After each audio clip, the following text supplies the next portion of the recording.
Dr. Eric Kelly III and a host of phenomenal speakers from all around the globe for this 7-day virtual event that you don't want to miss.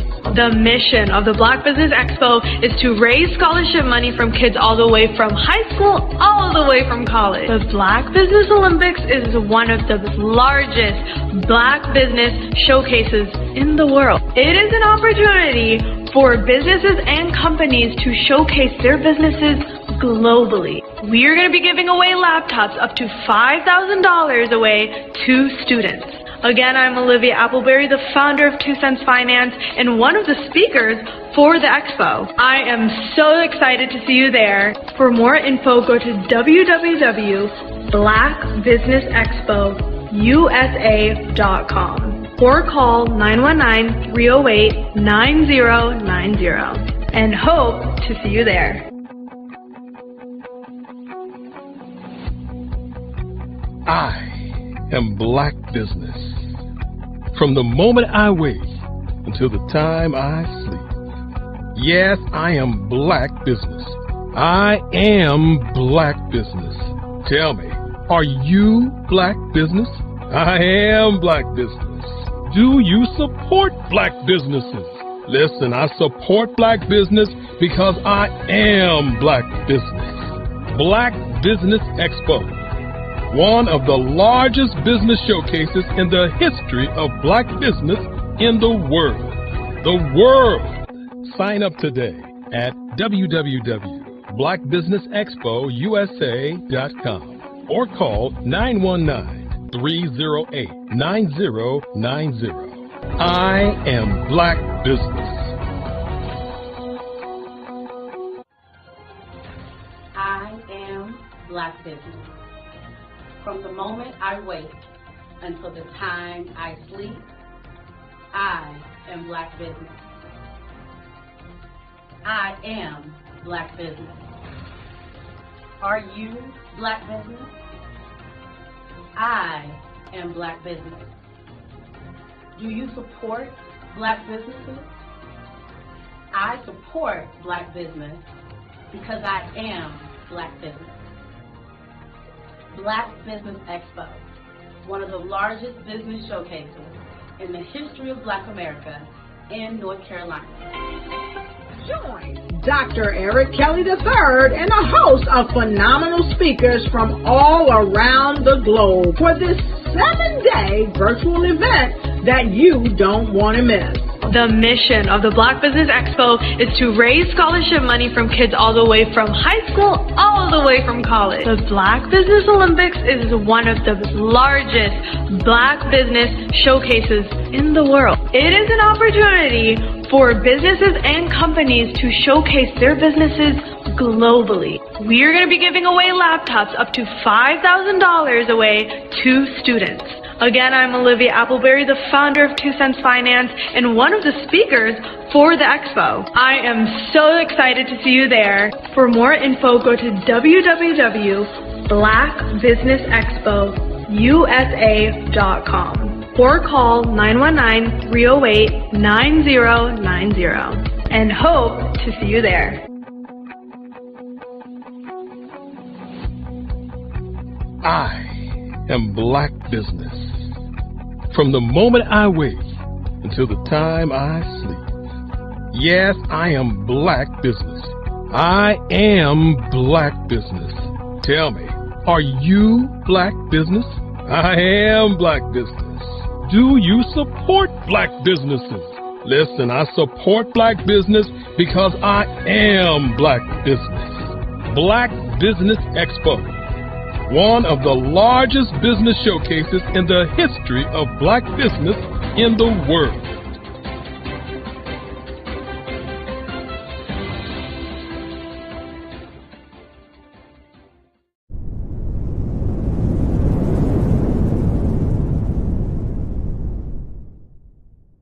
Phenomenal Tanya T. Wise, who is here from the great state of Maryland. Tanya, welcome and thank you for being with us today. Can you indulge our audience a little bit and tell them just a little bit more about who you are and what it is that you do? Well, I love being able to talk to people and have a magnetic attitude, being able to just show them. So I always like to say, level up is Coach at Tanya T.Y. is here. So can you tell our audience, just give them a teaser about what your presentation will be about? So my philosophy is that we should all be living our dream life. So tomorrow I'm going to talk about how you start living your dream life. What are some of the things that you thought about in your childhood that you just kind of let go and dormant? Wow. And I want to reignite that and just give you some pointers and some tips, some tools, some strategies to be able to start living your best life now. And guess what, Wanda? And leave an inheritance for your legacy. Oh my goodness. Okay, I know that's resonating with a lot of people. I've heard that you have a dynamic coaching program. Can you tell us a little bit more about that? Absolutely. So our coaching program help people that have the lack of time, that lack strategies, and lack the confidence to go after their dream life. So we help them implement tools, we help them implement strategies, as well as give them resources so that they can live their best life now and leave that inheritance. Wow. Oh, I love that. I love the leave the inheritance part. Listen, you are dropping some major nuggets, and I know a lot of what you're saying is resonating with a lot of people, but I think we're all curious. How did you even make this transition into the speaking and coaching arena? What's the story behind this? So I started out in finance, and I realized that a lot of people don't necessarily go after their dream life because of the lack of finances or the education behind finances. But it wasn't until I lost my firstborn, my only son, that life changed for me. And where I was going after it all, living the corporate life, hit my 6-figure income and living in my dream house with my dream man, driving my dream car.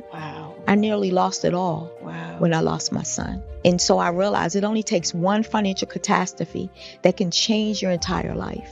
That's what made me start All New Beginnings.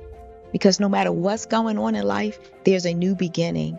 And because of that, we develop a program called Wise Minded. My little slogan is, don't just dream it, let's live it. If they want to connect with you or work with you, what is the best ways for them to be able to do that? Well, for my social media guru, you can connect with me on every single social media platform as Tanya T. Wise.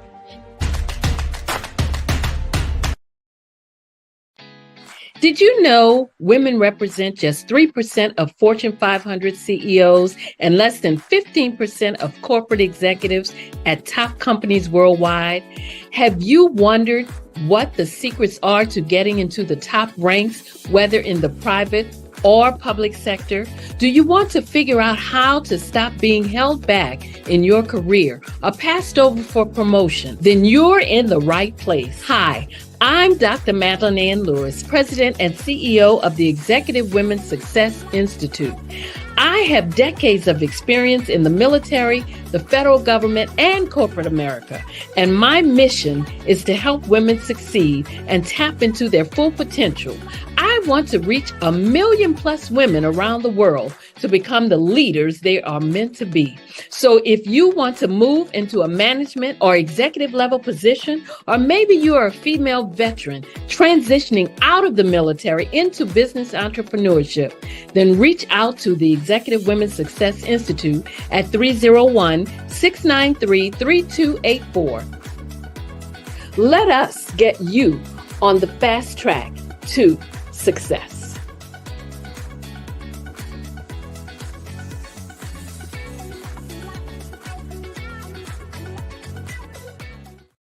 Over the past few years, we've seen the growth of existing and new initiatives focused on financial inclusion, building global networks, and reducing the wealth gap in response to the idea there's not enough seats at the table.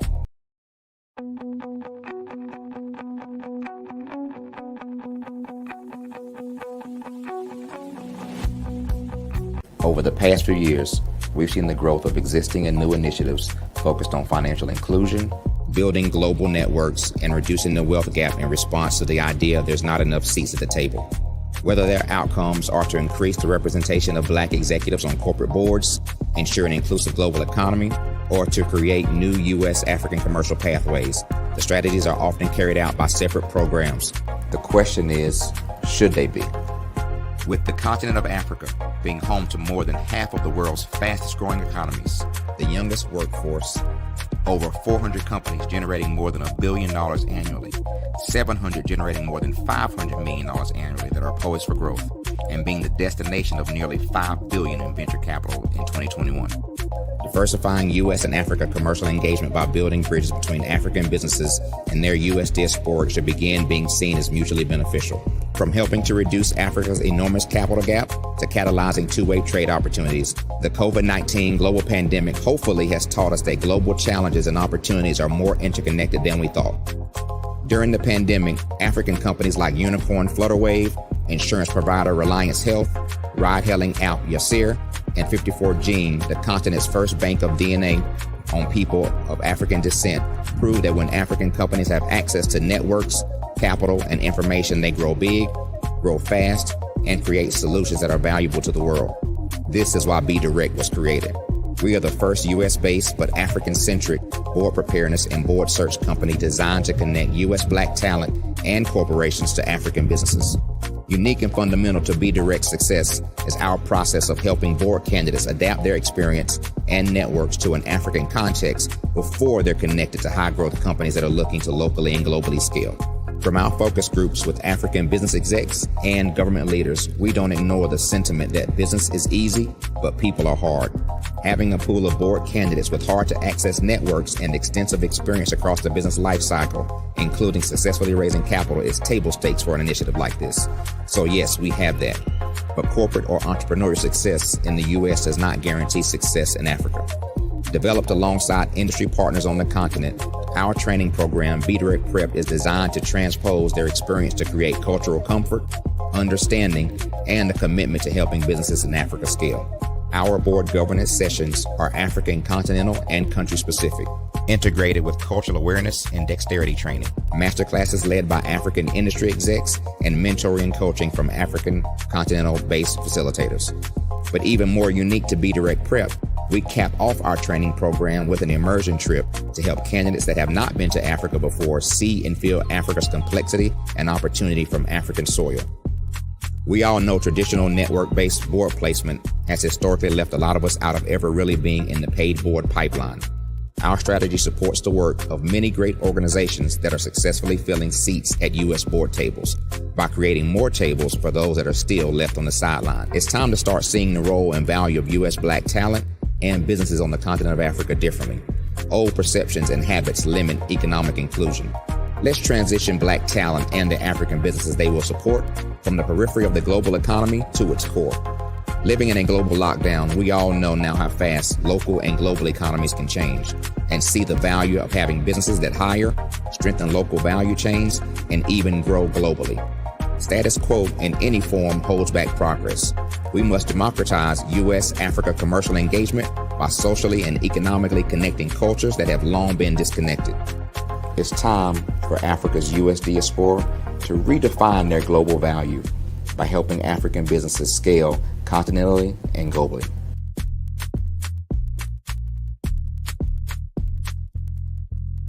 I was born in a little village on the island of Haiti. Many deadly diseases pounded me. It is as if they were on a mission to end my existence on this earth. I refused to give up. In 1983, I left Haiti and came to the United States of America. And I came with $5, 2 shirts. I didn't speak any English. I came to Atlanta. I got a job. I was a doorman. I was a doorman with a dream. What I used to come on stage. I'd rehearse this moment that I'm standing in front of you. That's the power of a dream. Maybe today is the day you begin acting as if you already have it. And then step out with full force. Take a risk. No condition is permanent. Don't let your situation distract you. You are chosen. You are called. You are born for a purpose in this life.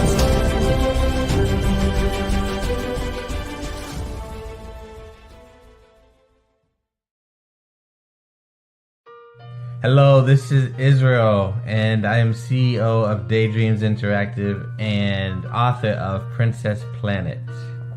So, genius is common, and as a kid, I loved to daydream. Even as an adult, I love to daydream. And when my daughter became 6 and loved princess characters, but we just could not find the diversity that showed her, we created our own characters. So, for instance, you have Princess Nulu right here. Princess Nulu is from Uganda, and her genius is that she loves to take care of animals. She can actually even listen and hear what they say. And then we have Princess Isabella right here. Princess Isabella, she's from Cuba, and her genius is biochemistry. One day she hopes to eliminate disease. Then we have Princess Nia right here, and Princess Nia is based off of my daughter, and she wants to be the greatest dancer alive. So that's her genius. So what's your genius? My genius is my imagination. Genius is common.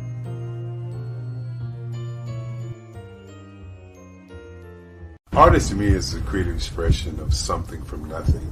You know, it explodes onto the canvas, or it explodes on in my work. One of the things that I try to do more than anything is I try to just give the lines and the movements and emotions and the expressions into to what I do.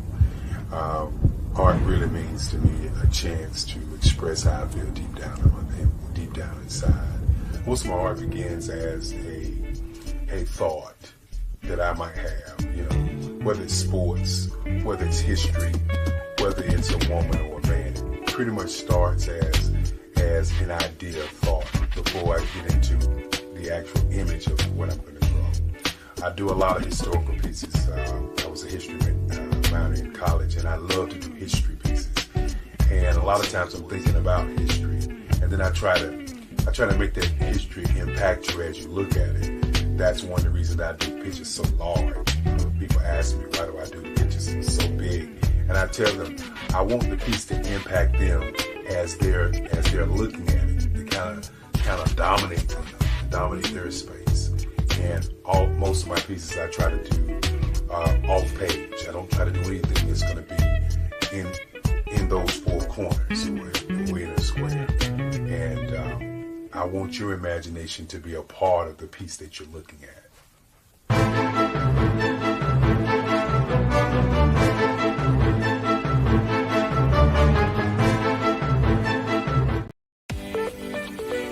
You are in the right place at the right time. The Black Business Network opens again for its Black Business Olympics, a 24/7 broadcast on business, strategies, global branding, social media marketing, finance, advertisement, and much, much more. Featuring the top, most powerful entrepreneurs and speakers and thought leaders from all around the world as they gather together for this phenomenal event. Join the Black Business Network streaming live into the metaverse. STEM City, USA, Black Multiverse, Pod TV, Roku, Hulu, iHeartRadio, Apple TV, YouTube, TikTok, Instagram, Google Podcasts, Facebook, LinkedIn, IBM TV, Spotify, and Twitch. Tune in today and be a part of this amazing movement. The Black Business Olympics welcomes you.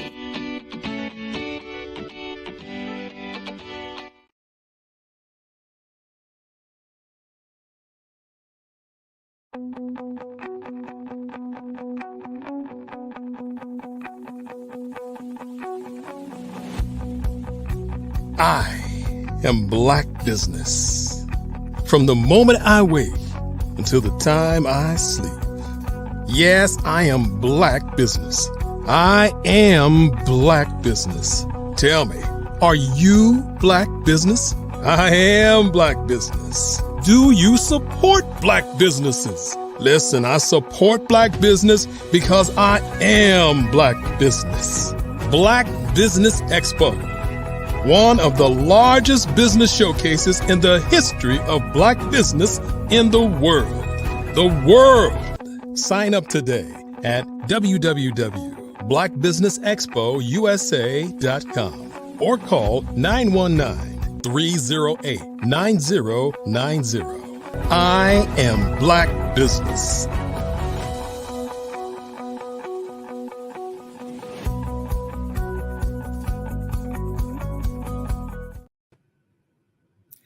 Good morning. Good morning.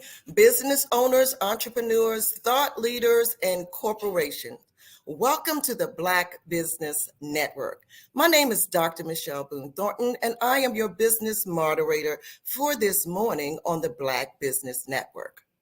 The Black Business Network is a 24-hour business network showcasing Black businesses, Black owners, entrepreneurs, and thought leaders worldwide.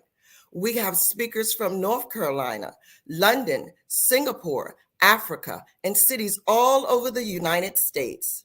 The Black Business Network is a global community sharing its business knowledge to empower, inspire, and educate businesses about businesses. Our speaker this morning is none other than me, and I am going to tell you a little bit about what I do, my business, and how I approach several things. One of the things I do is helping people to establish emotional wellness. This came about from a combination of my expertise in mental health for over 20 years and in higher ed. So that gave me that teaching format in the knowledge of mental health and illnesses to put together. Today, I'm going to talk about my platform and masking emotions during the holidays. And I am a speaker, a conference person. I attend conferences and speak. I do radio retreats, international interviews, and I train employees, corporate and professional development all over the world. Emotional wellness is something that has to really be taken as serious as our physical health, because how we show up determines how we lead and how we create all sorts of things. And so when these things are blocked, and we start to mask real feelings, real true deficits that we feel we have, we mask everything, even our creative side. I have worked with children and families and adolescents for years, and I understand from all age group categories and developmental stages how masking starts and how we continue it and how society perpetuates it.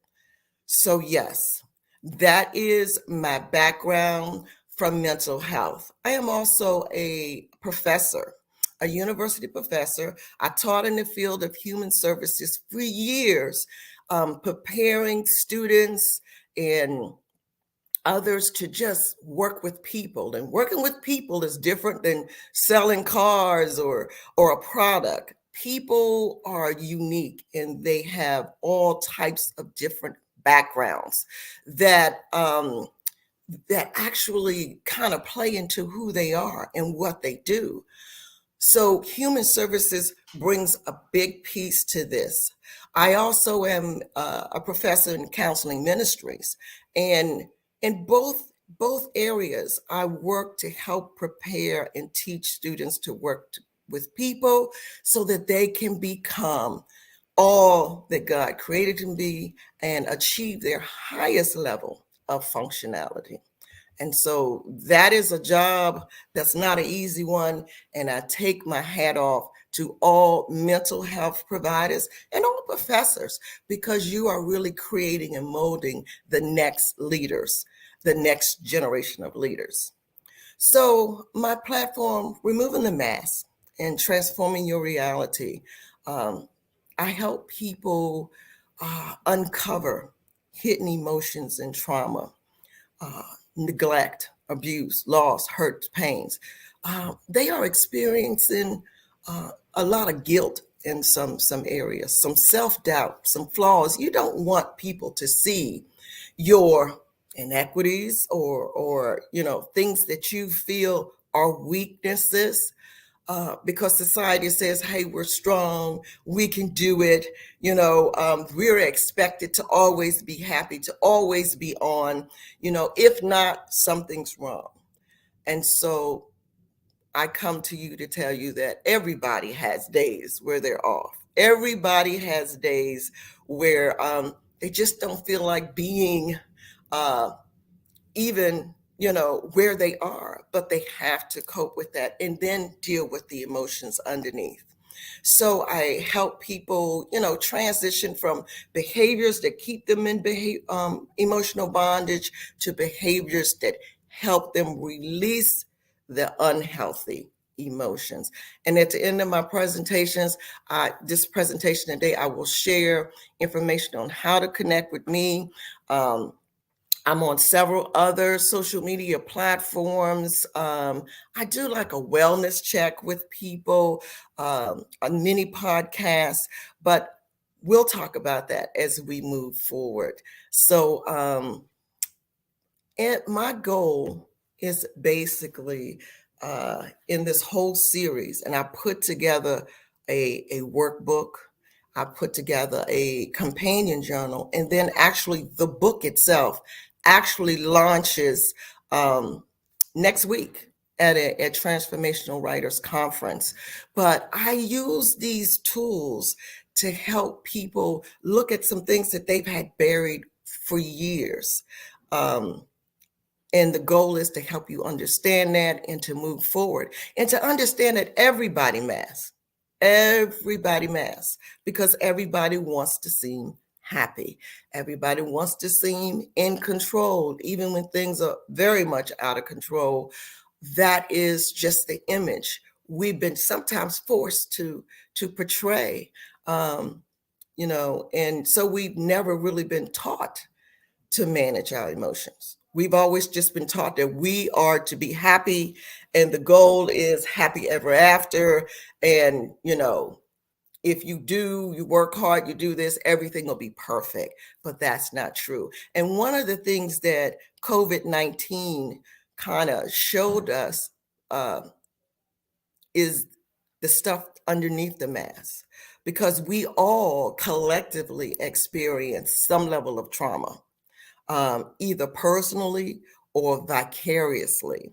And so as a nation, we just all went through this whole mental health crisis because, there was loss, there was devastation, there was the unknowing, there was just a change from the normal reality. And for some people, change is really difficult and scary in and of itself. And this impacted the world simultaneously.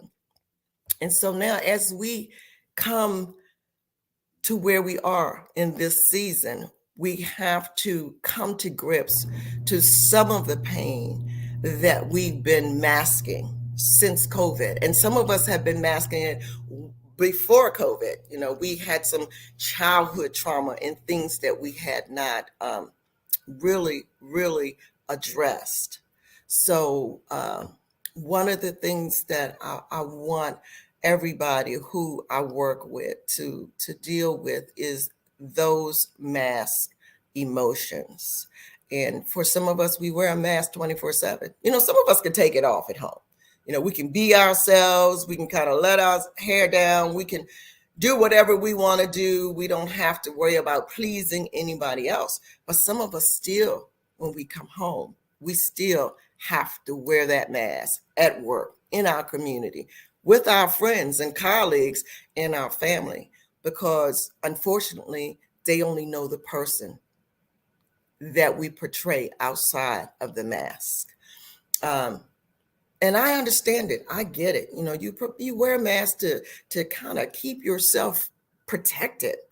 so that you're not really bombarded with all of the stress that's out there, all of the noise, all of the distractions.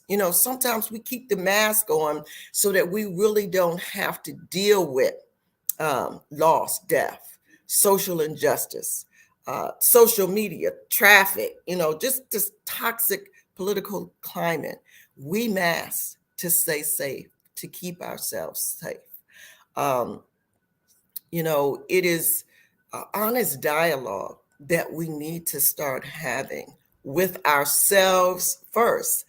And so the workbook that I created gives you scenarios so that you can kind of look at your life and look at what you've been doing and how you've been handling it, and to help you move towards a more healthy way to deal with those feelings that have been repressed, so that you can begin being your authentic self.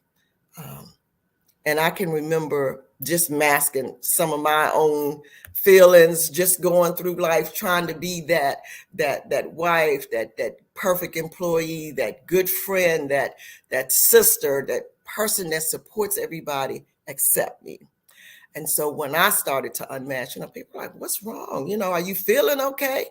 No, I'm just really being who I am. One of the things that we have to realize, especially as we approach this holiday season, is that we tend to mask on top of the stress that we start to feel during the holidays. We have memories of holidays, when we were younger, people who were there, who are not there now, things that have happened to us over the years. The holiday brings back a lot of things. We have to deal with some unresolved grief, some past trauma, stress, and excitement at the same time, and strained family relationships. Yes, that holiday is the time when the family comes together, and that can be good and that can be bad.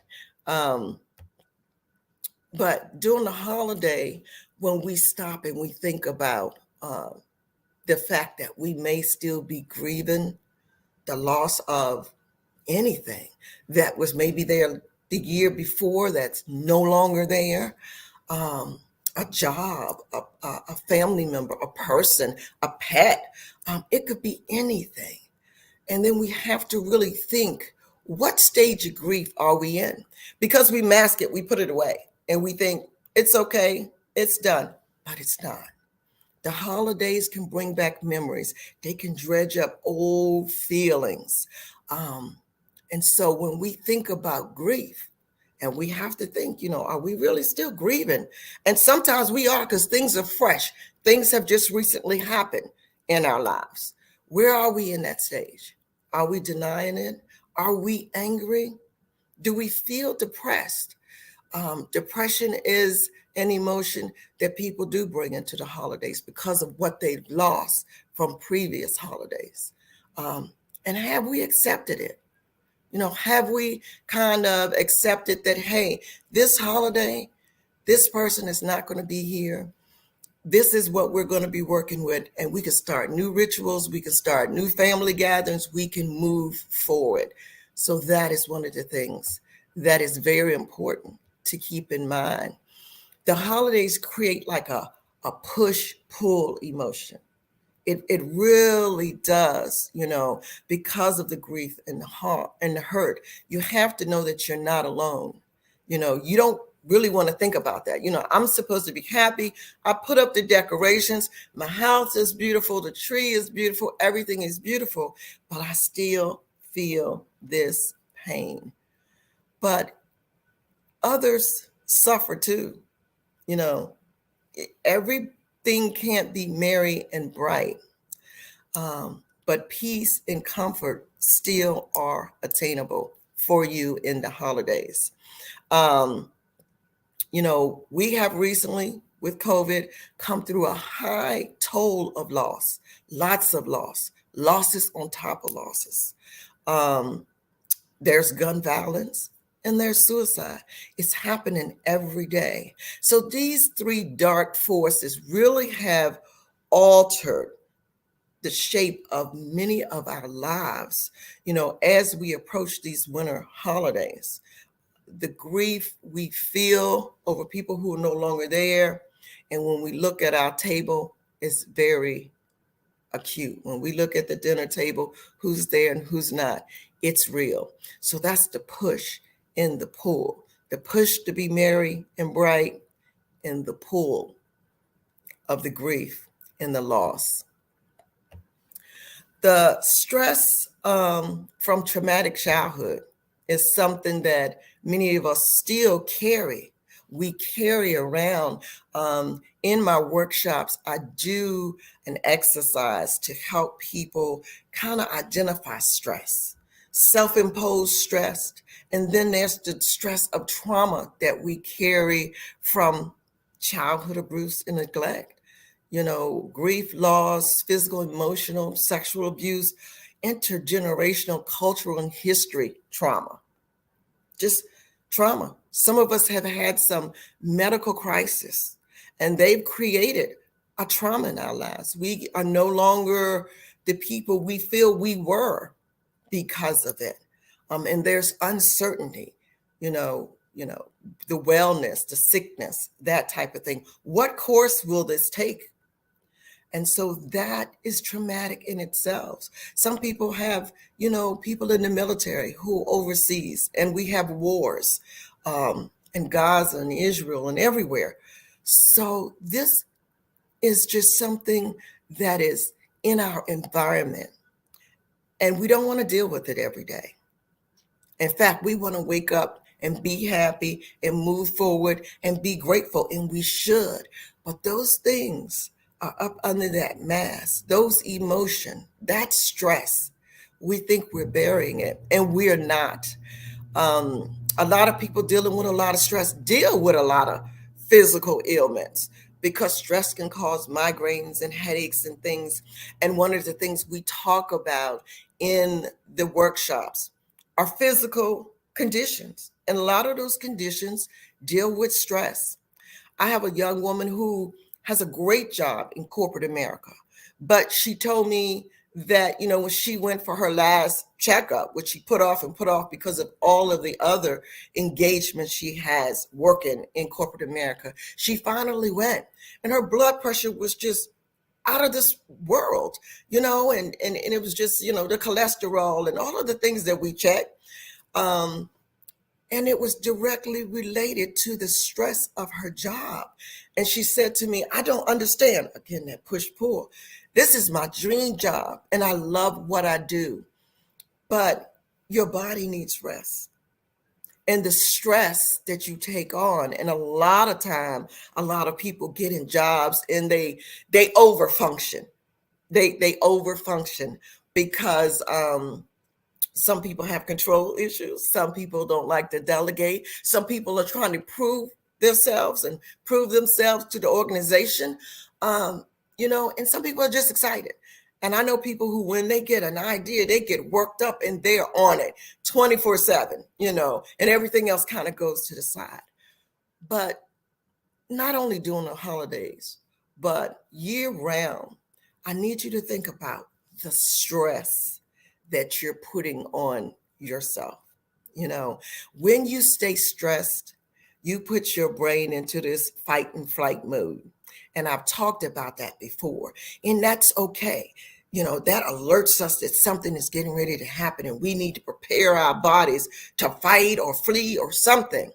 But that is not a state that we are supposed to be in 24/7, because it will deplete your emotional bandwidth.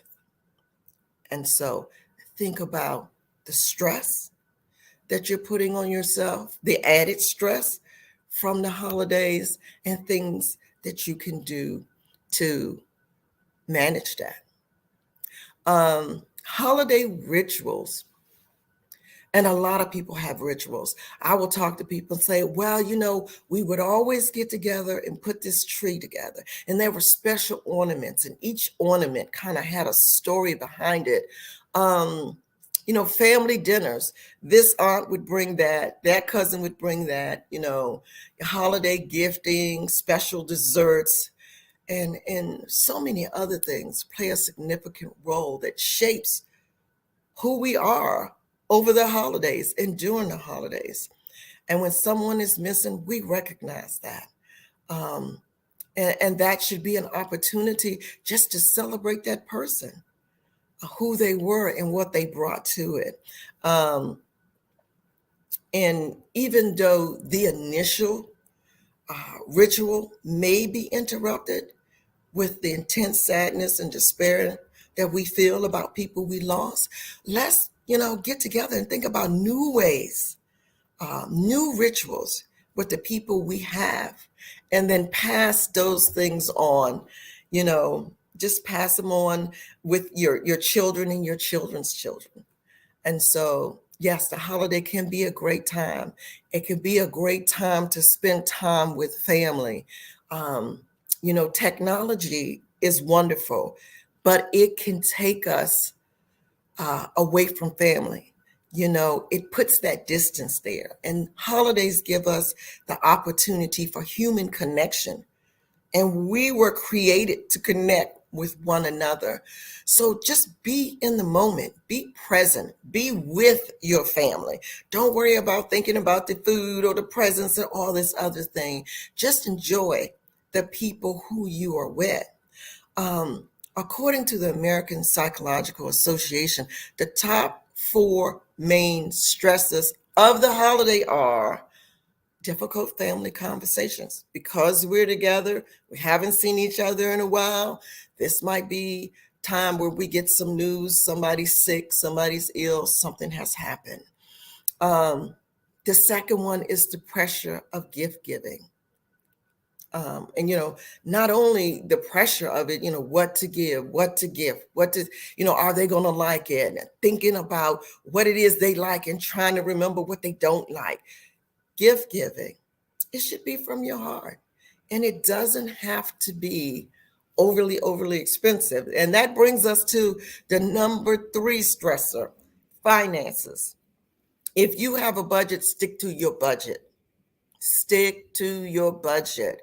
Identify the people that you're going to buy for and do that. I have a friend who says, I have adult children. They're grown. They can do what they need to do. I will buy for my children's children, my grandchildren, and other people in the community that I just want to reach out and say, I'm thinking about you, or something like that. Or you can do a gift game. You select a name out of a hat, but you should not go over your financial limits during the holiday, because that is going to add stress, and those bills will roll in January and keep rolling in. Manage your expectations. Okay. A lot of people will go into the holiday and say, we're just going to have this fabulous time. We go this, that, and the other. And then things don't work out. So take into consideration, if that doesn't happen, do a plan B, or we can do this. But focus on the people that you're with. The Airbnb might not be what you expected, but the people who are there because they love you and you love them. There is this false thing that goes around that says suicide rates during a holiday are high. And people really think it's like Christmas and New Year's. Because it's often associated with feelings of joy and love and happiness. And when this doesn't happen, or when the stress of the holidays, starts to mount, that people, will take their own lives. But this is not true. This is an oversimplification of a complex and a multifaceted nature of suicidal behavior. It's not true. This type of oversimplification can kind of just lead to people not getting the support that they should get. for those struggling with ideas of suicide, I absolutely say, hey, this can happen anytime, holiday or anytime, and seek that mental health support that you need. Contact a crisis line, deal with it on that level. Many factors can contribute to mental health conditions. It can be life events, stress. It could be anything. It's not just one time of the year. So keep that information in mind as you move forward. So I don't want to tell you all of this and say, oh, okay, she's my holiday. No, I want you to enjoy your holiday. And I'm going to give you some tips to cope with your grief, because we're all experiencing some level of grief. Allow yourself the space to acknowledge any losses that you've had, the despair or the hurt that you're feeling. Stop trying to mask it. Allow yourself to feel it. Don't pretend your feelings don't matter, because they do. They do. And they will do more harm if you don't acknowledge them and act like they don't exist. So acknowledge them, get them out. You can talk about it at the table, how much you miss auntie or a mom or dad. Talk about it, get it out. Work through it as a family. Allow yourself that space, and don't isolate yourself from others. Social connection has a great healing power. It really does. I can remember during COVID, I thought, am I the only one feeling this way? There was so much death, and I'm like, I'm a professional. I should be able to deal with it. But no, I felt it, and I had to acknowledge it as well. Share your feelings with others who care about you. Talk about it, okay? Create a special new ritual that honors the person who's no longer there. Light a candle, silent moment, spoken tribute about the person. We did this for someone who had passed in our family, and I know how I felt. But as we went around the table, and even as we got to my children, I thought, I didn't know that person had that impact on them. So do that. It's very healing. It really, really is. And again, I always say, seek professional help if you're feeling really, really overwhelmed and you are unable to manage the waves of emotion and hurt. And don't turn to unhealthy self-soothing behaviors, alcohol or overeating or other risky behaviors. Okay. I want you to be safe. I want you to be happy. I want you to enjoy your holiday. So if you want to connect with me, I provide Transforming Your Reality, Removing the Mask workshops, trainings, and retreats for corporations, nonprofit, university faculty, all over the U.S. and international. You can visit my website at Dr. Michelle Boone Thornton, all lowercase, .com. And there, you'll see some of the travels I've done, some of the work I've done internationally. And I want you just to enjoy it. I've got a lot of pictures, a lot of people that I've worked with. You can book me from my website and just learn more about emotional wellness. I share inspirational messages on LinkedIn, and you can connect with me there as the Unmasking Guru. And you can order my workbook, my book, and my companion journal on Amazon. So the book actually completes the whole series, and it will be launched at the Global Chamber Transformational Writers Conference in Puerto Rico, December 7th through the 10th. And you can find out more information there at the transformationalwritersconference.com. And I hope that what I've shared with you, that you will be able to use as we move into this busy holiday season, keeping in mind your happiness and your wellness. and that, yes, we all struggle and we'll all get through it, and just enjoy and be grateful. Thank you. I'm Dr. Michelle Boone Thornton, and I've enjoyed sharing with you this morning. Thank you, Dr. Michelle Boone Thornton. We appreciate this timely information at this time of the year. You know, many of us do suffer in silence and may not even realize that's what it is. It's the holidays. Absolutely, absolutely. Because we are just trying to like push through with the decorations and the gifts and all of the other things that happen in the food and cooking, we don't really pay attention to what's going on with us sometimes. And we just put it on the back burner. But don't do that. Don't do that. Take care of you.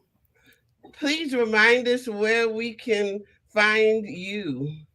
Yes, you can reach me at drmichelleboonethornton.com, my website, or on LinkedIn under the Unmasking Guru. Genius is common, and I'll see you on the other side. Thank you. You're welcome.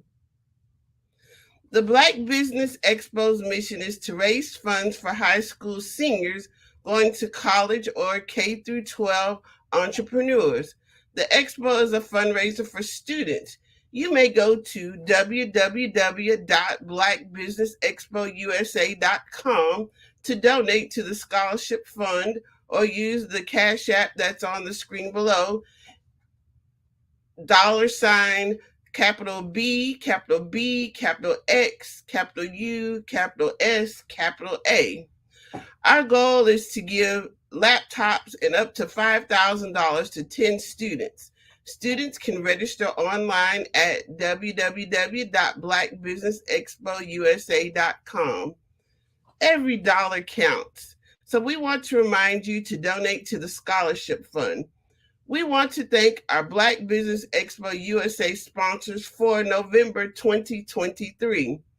NC 100, Moody Capital Partners, Suede Soul, Lotus Richey Coaching and Training, the Carolina Virginia Minority Supplier Development Council, Step Management, 5-Star BDM Media, Barbara H. Smith LLC, Margie McLean Foundation Incorporated, Genius is Common, The Hello LLC, Earth Essentials, Mullane Shania Global, Executive Women's Success Institute, The Quality Coaching Company, Superwoman Business Services, Creative Force Studios, Lee Entertainment, Artistic App Design, Black Business Expo USA. Genius is common, and I'll see you on the other side.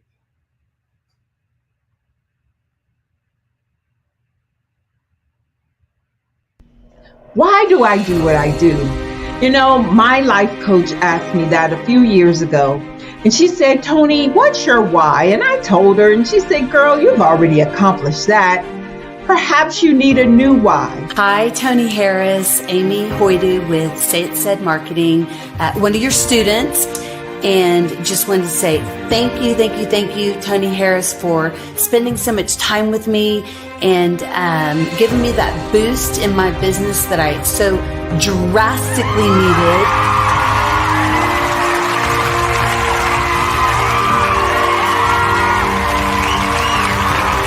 My why is to touch, move, and inspire my clients to take drastic steps to be better than they were before they met me. I'm a resource. I'm a connector.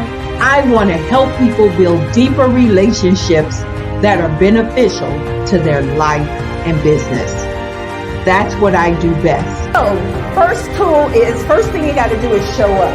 And speaking is a way to magnetically attract your ideal client to you. How many of you use social media that way?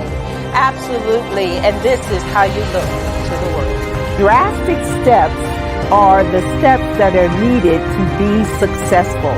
And my business is drastic denotes a mindset, getting out of your comfort zone, doing something that you don't necessarily feel comfortable doing, want to do, but you know it's a necessary step to be successful in your business. I get the most satisfaction when I see my connections flourishing into relationships long after I am gone. Hi, my name is Jasmine Augustine with Media Jasmine, and I've joined several networking and referral groups in the area. And Network in Action Northeast Houston with Tony Harris Taylor is one of the best organizations that I've joined. I love that piece of what I do, and it is what fuels my fire.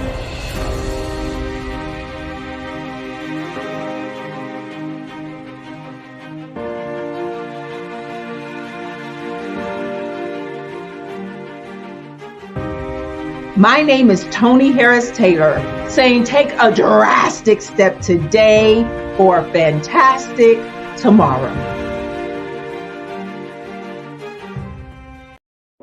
Ladies and gentlemen, and fellow professionals, please allow me to introduce myself. I am David Jones, the co-founder and CEO of the Hello LLC, where I am passionately dedicated to guiding individuals and businesses toward their own return on time investment. Time is my only competition. With over 20 years of experience as a corporate C-level executive, I bring a wealth of knowledge and expertise to the Hello LLC. My career journey has been marked by a relentless pursuit of excellence in marketing, strategy, and business management leadership. I have had the privilege of working with renowned Fortune 500 companies such as Xerox, American Airlines, Hilton, and Geico. However, what truly drives me is the transformational work we do at the Hello LLC. We are pioneering a new approach to business in the metaverse, where we empower businesses and individuals to build strong foundations, automate their processes and systems, while thriving in the ever-evolving digital landscape. More than just a 3D digital marketing agency, the Hello LLC is truly a community built on love, kindness, and integrity. We want more for you than from you. As I often say, collaboration is the new competition. In an era where time is the most precious commodity, I am here to guide you toward your own return on time investment, because if time was sold in stores, it would be sold out. With a deep commitment to excellence and a strong belief in the power of community, I don't just lead a company, I lead a movement into the future of business. Ladies and gentlemen, it is both an honor and a pleasure to be your guide on this remarkable journey. I am David Jones, and together, we will embrace a future marked by success, collaboration, and the transformative work we do at the Hello LLC. Hello stands for helping everyone live life optimally. So, let's make that pivot together and start living life optimally today. Sometimes you got to hear the news from the Black perspective, and more specifically, Black publishers. And that's exactly why you have to download the HeyTie app, the largest mobile app delivering breaking news, videos, and podcasts from 200 of your favorite Black publishers. Yes, 200 Black publishers delivering news as it happens, literally all in one app. Go to HAYTI.com or download the app in the Google Play Store or Apple App Store. It's completely free, along with information that you can trust, so go check them out.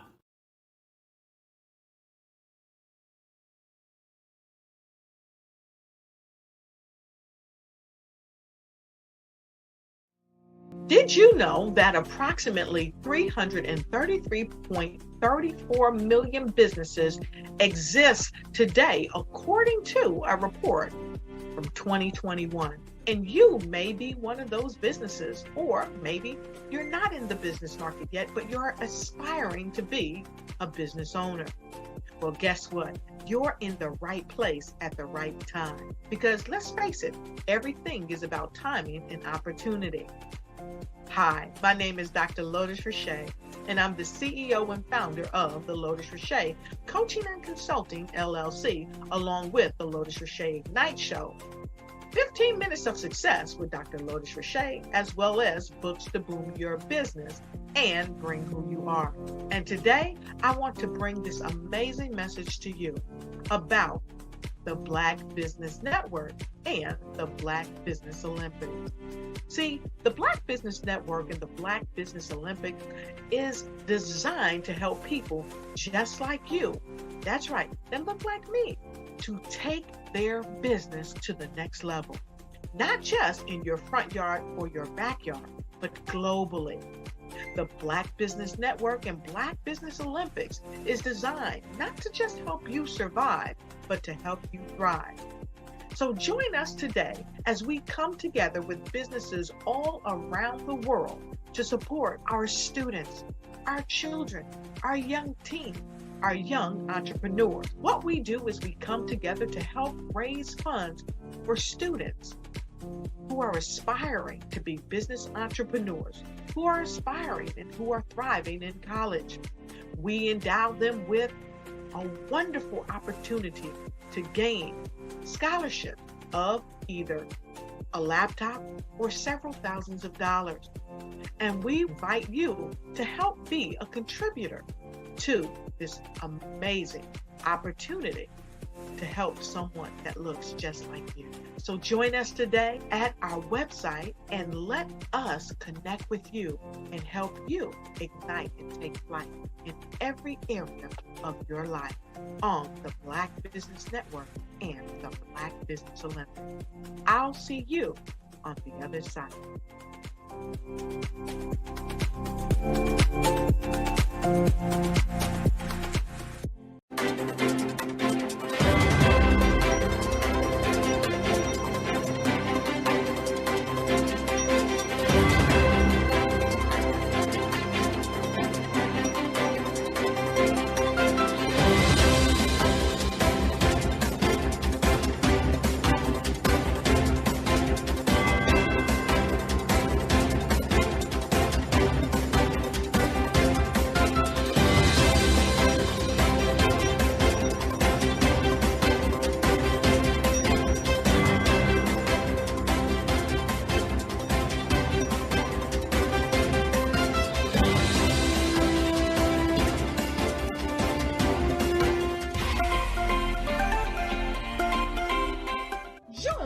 Dr. Eric Kelly III and a host of phenomenal speakers from all around the globe for this 7-day virtual event that you don't want to miss. The mission of the Black Business Expo is to raise scholarship money from kids all the way from high school, all the way from college. The Black Business Olympics is one of the largest Black business showcases in the world. It is an opportunity for businesses and companies to showcase their businesses globally. We are going to be giving away laptops up to $5,000 away to students. Again, I'm Olivia Appleberry, the founder of 2 Cents Finance and one of the speakers for the expo. I am so excited to see you there. For more info, go to www.blackbusinessexpousa.com or call 919-308-9090 and hope to see you there. I am Black Business. From the moment I wake until the time I sleep. Yes, I am Black Business. I am Black Business. Tell me, are you Black Business? I am Black Business. Do you support Black businesses? Listen, I support Black business because I am Black Business. Black Business Expo, one of the largest business showcases in the history of Black business in the world. The world! Sign up today at www.blackbusinessexpousa.com or call 919-308-9090. I am Black Business. I am Black Business. From the moment I wake until the time I sleep, I am Black Business. I am Black Business. Are you Black Business? I am Black Business. Do you support Black businesses? I support Black business because I am Black business. Black Business Expo, one of the largest business showcases in the history of Black America in North Carolina. Sign up today at www.blackbusinessexpousa.com or call 919-380-9090. I am Black Business. I am Black Business. From the moment I wake until the time I sleep, I am Black Business. I am Black Business. Are you Black Business? I am Black Business. Do you support Black businesses? I support Black business because I am Black Business. Black Business Expo, one of the largest business showcases in the history of Black America in North Carolina. Sign up today at www.blackbusinessexpousa.com or call 919-380-9090. I am Black Business. I am Black Business. From the moment I wake until the time I sleep, I am Black Business. I am Black Business. Are you Black Business? I am Black Business. Do you support Black businesses? I support Black business because I am Black Business. Black Business Expo, one of the largest business showcases in the history of Black America in North Carolina. Sign up today at www.blackbusinessexpousa.com or call 919-380-9090. I am Black Business.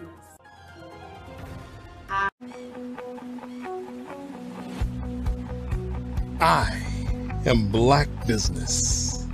From the moment I wake until the time I sleep. Yes, I am Black Business. I am Black Business. Tell me, are you Black Business? I am Black Business. Do you support Black businesses? Listen, I support Black business because I am Black Business. Black Business Expo, one of the largest business showcases in the history of Black business in the world. The world!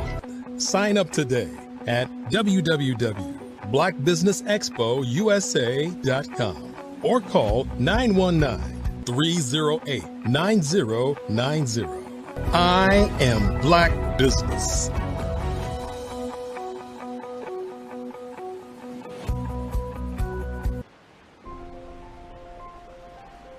What if you could build your own city? A place where every child can find nurturing people to help them achieve their full potential. A place where every adult can access job training support, where health education is abundant, where social justice ruled the land. A place without limitations. Welcome. You have arrived at STEM City USA. It is what every city should be. A safe and trusted community where you find people and resources to help you become everything you are and beyond. STEM City is unlike anything you have ever experienced. It is a digital twin of the world around you, only better. STEM City is about energy and soul renewal. It is more than a digital world. You can almost feel the power of live cultural events, music, and theater. STEM City promises a better future for children with caring mentors and hands-on activities with dedicated tutors to support our youth. STEM City is your passport to a healthy lifestyle with weekly events addressing our community's many issues. STEM City is your financial well-being with helpful information on wealth management, career advancement, job training, and so much more. STEM City is the community you deserve. It is the city where your dreams can come true. STEM City USA, a place in the sky that is accessible to all who reach for the stars.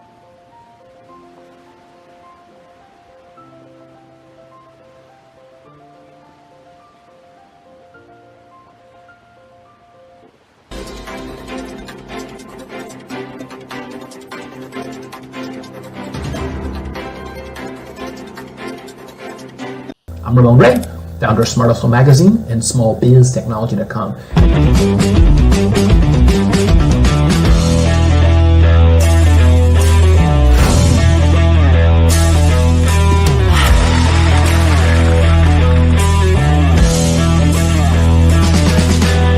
You're here today to celebrate small business success. Stand up on your feet. You rocked the house. It was amazing. Didn't we learn? For me, success comes from failure. One thing not to do is shake somebody's hand like this.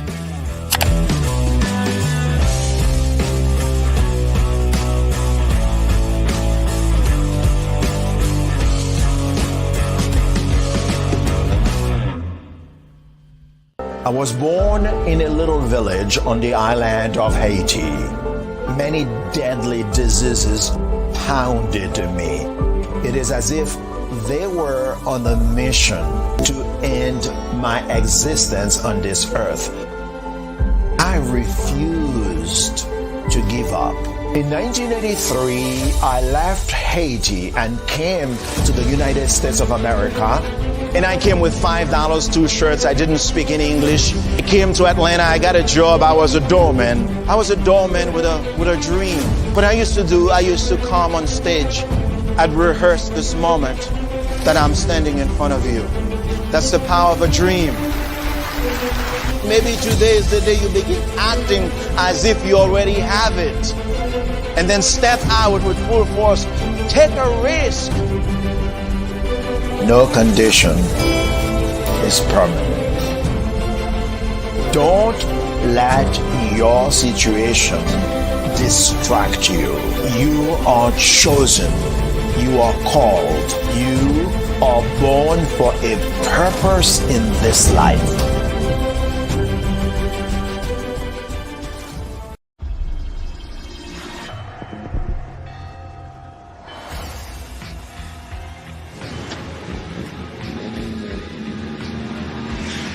La connexion.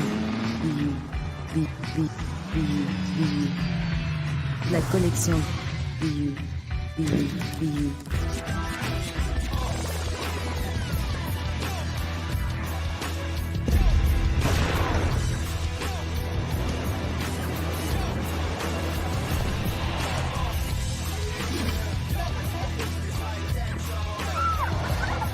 In a world obsessed with the cult of celebrity, I challenge you not to aspire to anyone else's greatness, but instead strive to reveal and ignite the greatness within you.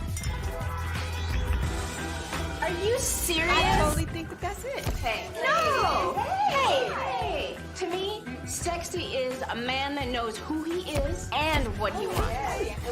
He's comfortable. You look at him, you see him, he's just comfortable being himself. And you're like, Baby, be you. be you, baby. Just be you. I like it. Introducing the Be You collection, exclusively available at K&G Fashion Superstore. Social media is evolving. It's more vibrant, more colorful, more energetic, and so are you. It's not just photos anymore. It's video, it's audio, it's subscriptions. And now there's Fanbase, a new monetized social network. Fanbase delivers the complete native app experience with full content monetization for every user. No algorithms that shadow ban your engagement or growth, and no ads. Follow anyone for free and subscribe directly to your favorite creators for $4.99 a month. Plus, show some love by tipping on any post. Also, make a Fanbase page and monetize your content the same way. Finally, connect with your followers by posting the amazing content you already create. And now, get paid for it. It's time to energize and monetize. Because everyone's a fan of something, and everyone has a fan base.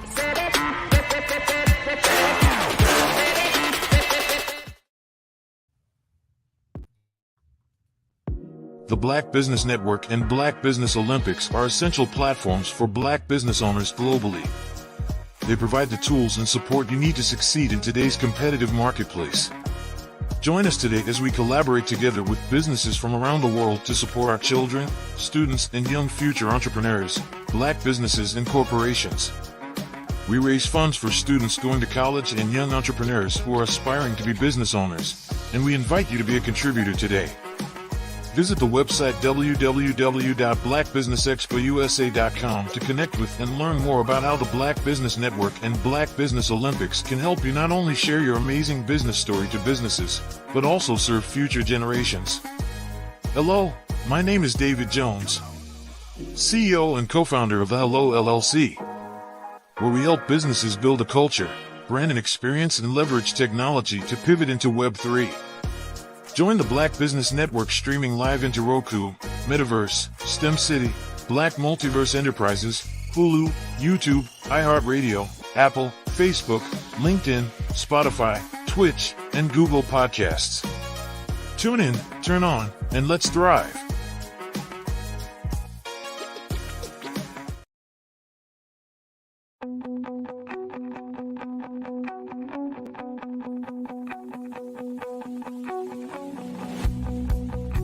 I am Black Business. From the moment I wake until the time I sleep. Yes, I am Black Business. I am Black Business. Tell me, are you Black Business? I am Black Business. Do you support Black businesses? Listen, I support Black business because I am Black Business. Black Business Expo, one of the largest business showcases in the history of Black business in the world. The world! Sign up today at www.blackbusinessexpousa.com or call 919-308-9090. I am Black Business.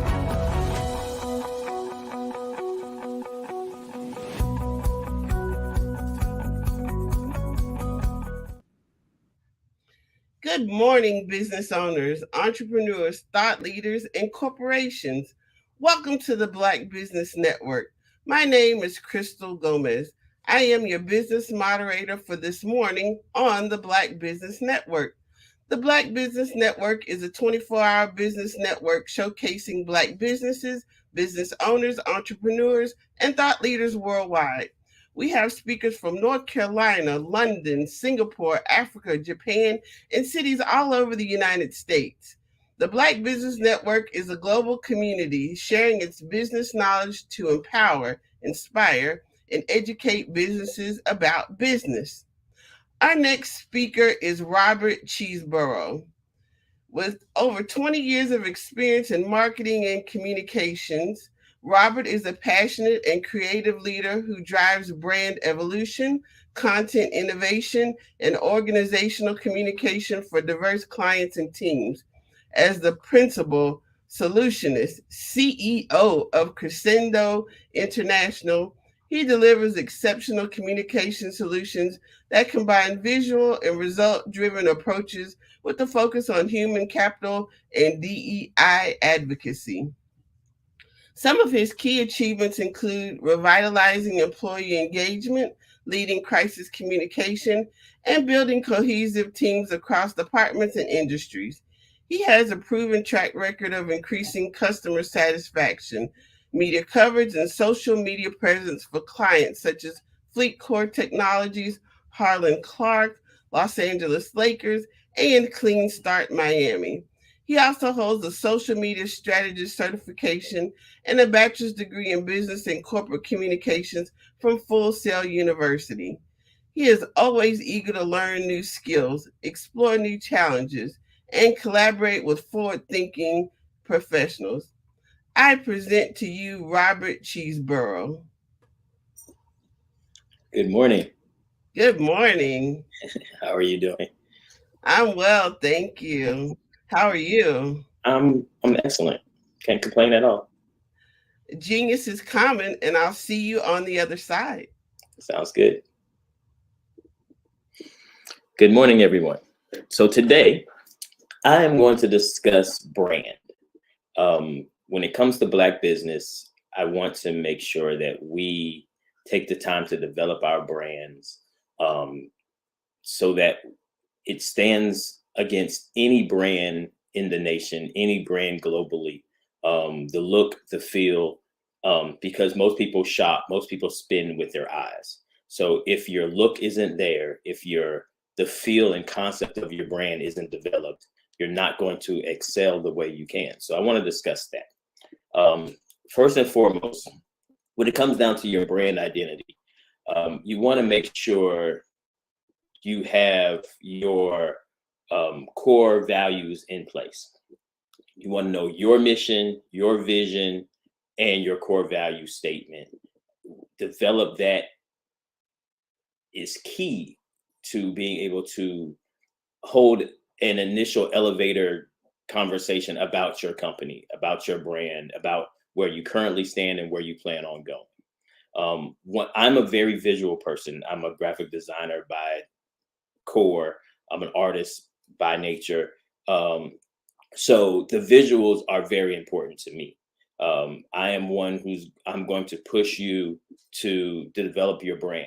You can go anywhere in the world and you see the golden arches, you know that's McDonald's, right? So you want your brand to develop the same space. You know, will someone in Afghanistan know your brand today? Probably not. But if you build it the right way, with as fast as things expand across the globe with the internet, your brand can absolutely have a reach. So let's talk about market first. First, you want to determine your target audience. Some people want to sell their product to everyone, and of course you do. But you still have to nail down your target audience. You have to figure out who you're marketing your product to. Unless you have a ton of money to throw behind your product, you have to strategically market your product off base. At the end of the day, you want to work on building your brand. You want to make sure your logo stands and speaks for itself. Someone should be able to look at your logo and know what you do, unless you have a company that you don't want anyone to know what you do. And there are a couple of those that exist.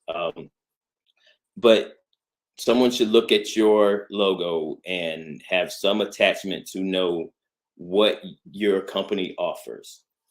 It should open the door, at least. It helps your process. Determining your audience is key. Because that determines your voice, that determines your identity, your personal identity of the brand itself.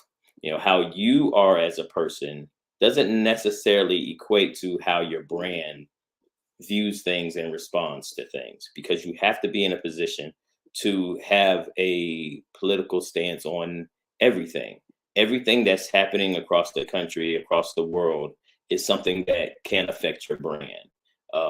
As early as late as this morning, Elon is in trouble because he said something back on X because of it. You have to be careful what you say. You have to be careful what you stand for. And one thing I would suggest is making sure whatever you do decide to stand for, you stand for it completely, and you stand on that ground and you're willing to die on it. That's your company voice. That's your entire brand is based on the personality that you create for your brand. You want to make sure your tone is very clear, and it doesn't have to be clean. It just has to be consistent. I have companies that I manage, and they have a very clean, very vanilla stance when it comes down to the tone of their company. But then I have some that push the envelope. How a company like Pinky's Black owned Slutty Vegan, and how they market is completely different than how the regular pizza spot around the corner will market. So you have to pay attention to that. The next thing that's most important for me is your visuals. So when it comes down to your brand, comes down to your logo, like we talked about McDonald's, everyone knows the golden arches. You know, some companies change their logos. I've seen probably 8 different Burger King logos, whereas McDonald's has never changed their logo. You have to decide which lane you want to jump in with that and stick to the ground. If you're sticking with your logo, stick with it. Believe in it. Follow it. You know, and at the end of the day, really what you want to do is you want to get your employees to become walking and talking billboards for you. You want to make sure that your brand is something that someone would want to have displayed on their person, whether that's on a shirt, on a hoodie, on a sweatshirt, on a sticker on their car, on a flag, anything. You want to make sure that you're seen. You want to make sure that your logo stands for something. How I would suggest designing and coming up with your logo. I personally still strive and still develop logos and brands off of the golf ball technique, which is once you create your logo, impose it over a golf ball. Because how perfectly imperfect a golf ball is with the little dots and the little divots in it, if your logo can stand that and put on that arch and put on that ball and hold up and you can tell what it is, then your logo's in the right space. You want to make sure you dig into your color schemes, pay attention to it, because as you can tell, some companies use certain colors, some companies don't. Certain fields are big on different colors. One thing I've noticed recently is banking. Banking has expanded their color schemes. Everything was green, very little red. Now you see red and burgundies and golds and purples and everything, you know. So you have to be able to expand your brand, expand your logo, and don't tie it into the color scheme specifically, because there are elements and there's times their colors change, you know, with the different movements and different things that happen. There are logo change, color scheme changes that happen, and you have to be able to move through those as well. One key when it comes down to your brand, I really feel like I'm just rambling on, but hopefully this sticks with a lot of people when it comes to starting that new business that you have in your mind that you've been walking around with for the last, who knows, start your project. The only no that you can't overcome is the no from not asking. So start your project.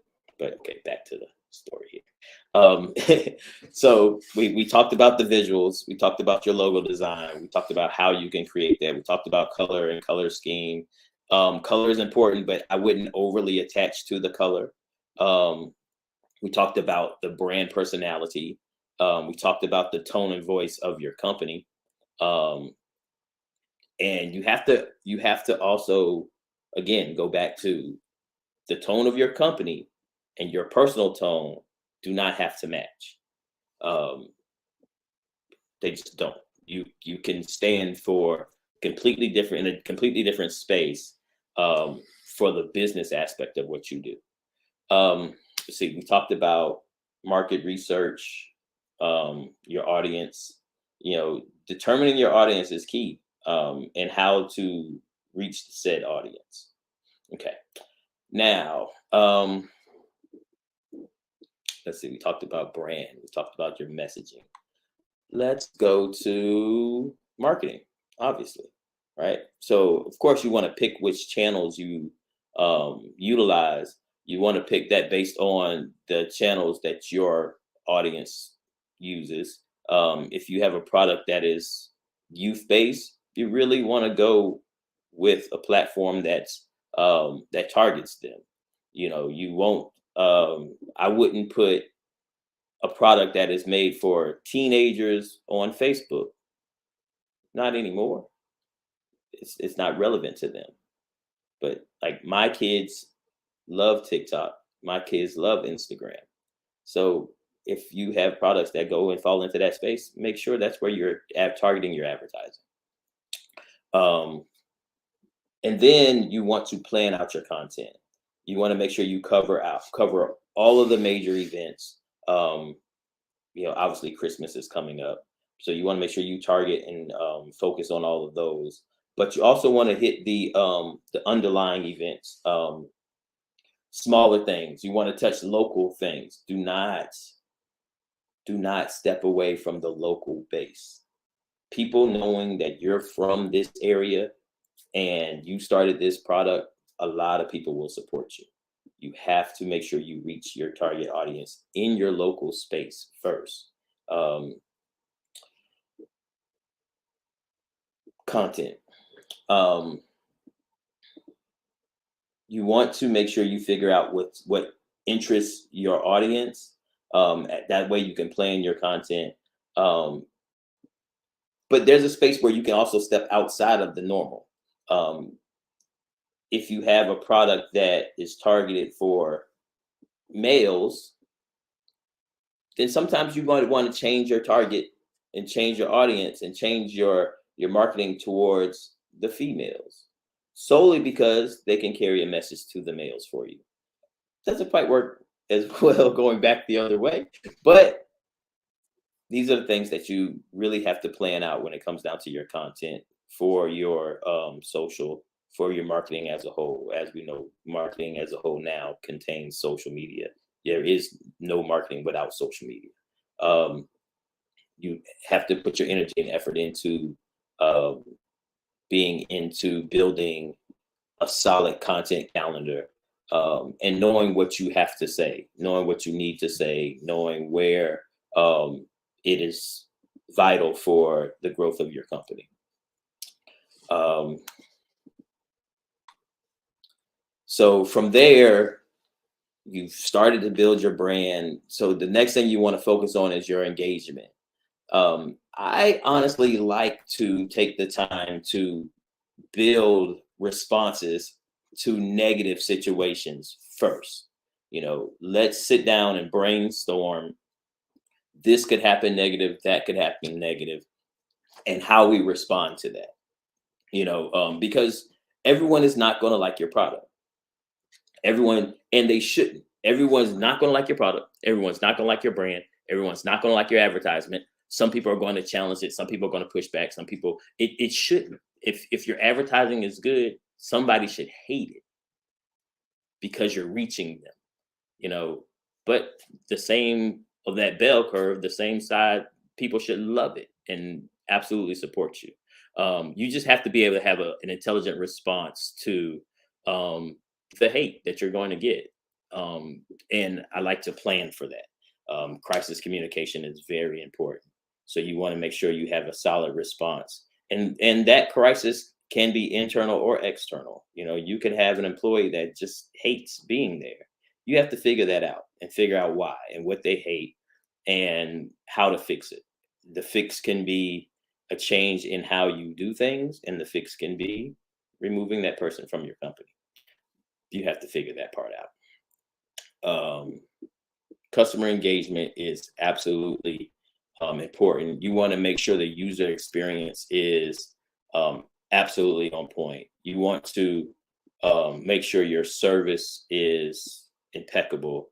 We all know the standard now for customer service is Chick-fil-A.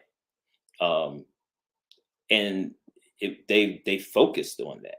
It's something that's taught in training. It's something that's taught in every element of what they do. You have to deliver Chick-fil-A service.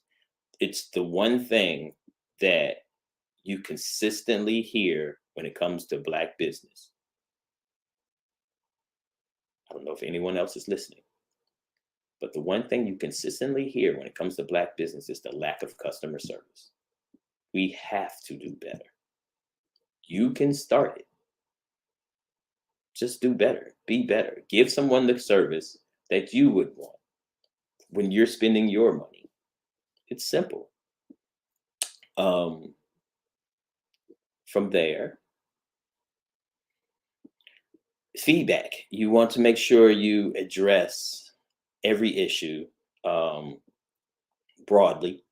You want to then address it specifically. So you speak to the big umbrella of the problem, but then you focus in on the person who had that issue and how you fix that issue with them. The biggest thing you want to do is build champions for your brand. You want your employees to become walking, talking billboards for you, the same as you want your customers, because the one thing you cannot buy is word of mouth. And the word of mouth that will hurt you is the one thing that will hurt you the most. If it's human nature, right? Think about the last time you had bad food at a restaurant. You told people, like the food was horrible, the service was bad. Like you tell people, everyone tells someone when something isn't great. But the reality of it is most of the time people don't say something to someone when it's outstanding. When you receive great food or great service, a lot of times people don't have that conversation because people are selfish. They don't want to share it with someone else, which is crazy, right? You want to make sure that the people who are enjoying your products, who are enjoying your service, are willing to speak about it. You have to incentivize them for that, whether that's giving percentages off or giving free gifts. I am a huge fan of giving away a t-shirt with your logo on it, because you never know. You never know.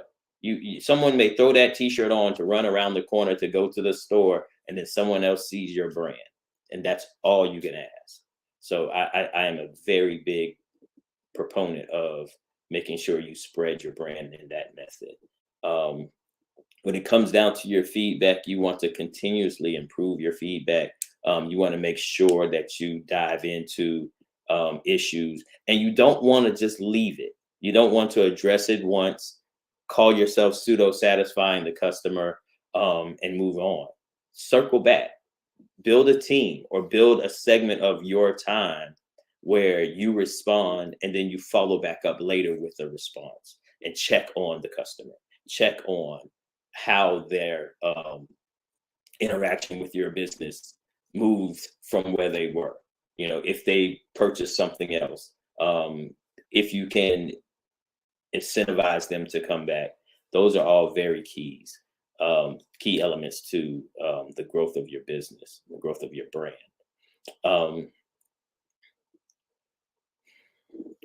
KPIs are important, your indicators are important, and that's how you can truly track your brand. But the reality of it is you can feel it. You can feel when it's moving the right way. You can feel when someone comes and asks you for the t-shirt, or you don't have to force your brand on someone. They're looking for your brand. That's the space you want to be in. And then outside of that, you want to just regularly do reviews, analysis, and make sure you're moving in the right direction when it comes down to your brand. Outside of that, you want to continue to make adaptations and make changes, adjust your marketing. Some things work, some things don't. Some things work based on the timing. And you have to determine, if you put out a project, put out a marketing campaign and it doesn't take off, is it timing based? You were in the wrong space when you launched that, or is it the product itself, or is it just the marketing that you used?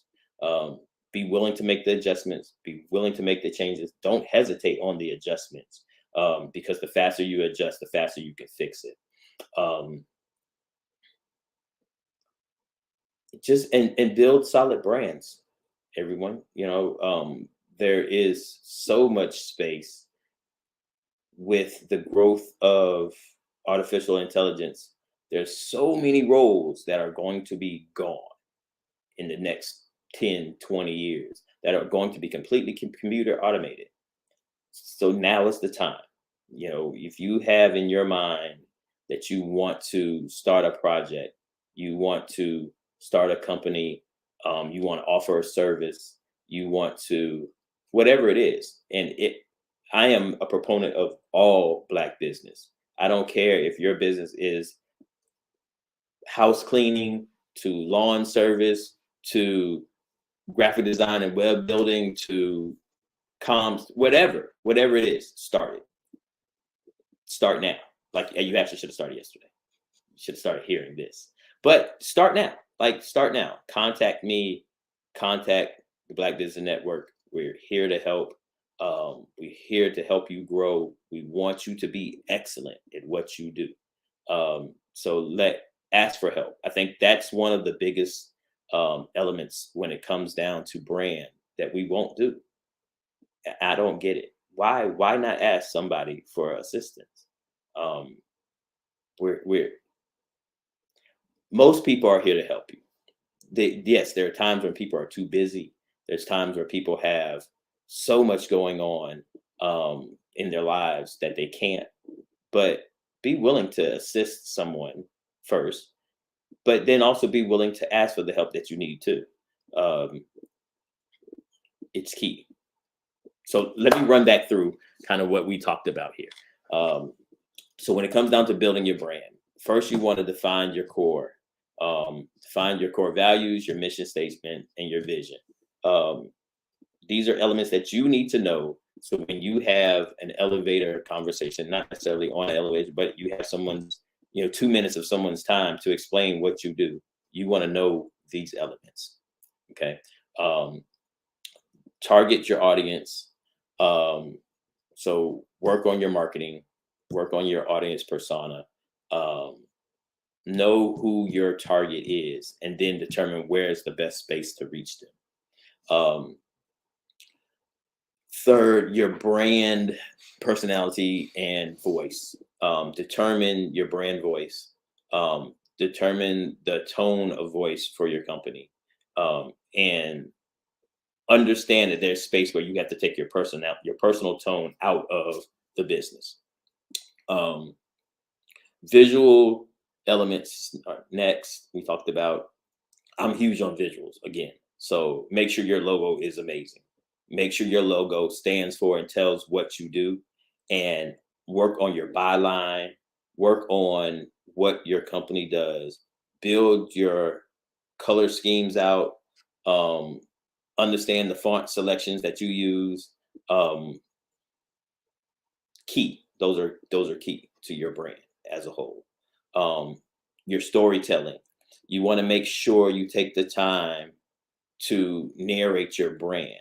A lot of that I do through social media now, when I have the opportunities for companies. But you want to make sure your story is compelling, and you want to discuss all of the elements. A great place to see that, Shark Tank.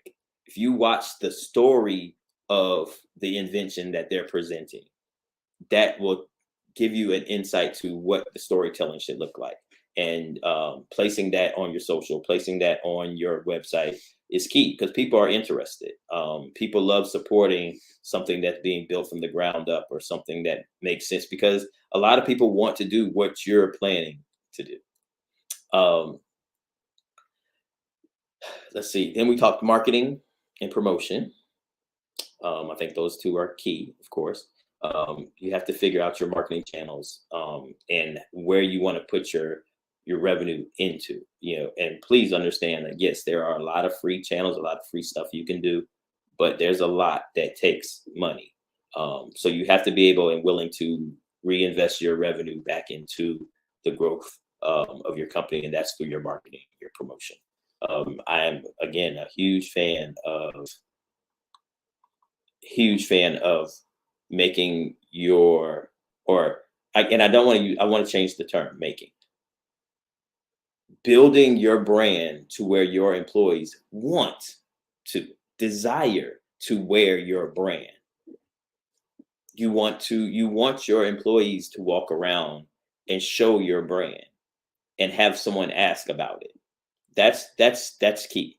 So if the shirt pops hard enough and someone asks, "Hey, what's that?" That's it. You win. That's your win. The great piece now is it's easy to give someone the information. Here, scan this QR code. That'll open up this and show you exactly what we're talking about. So make sure you implement that and use that in your process.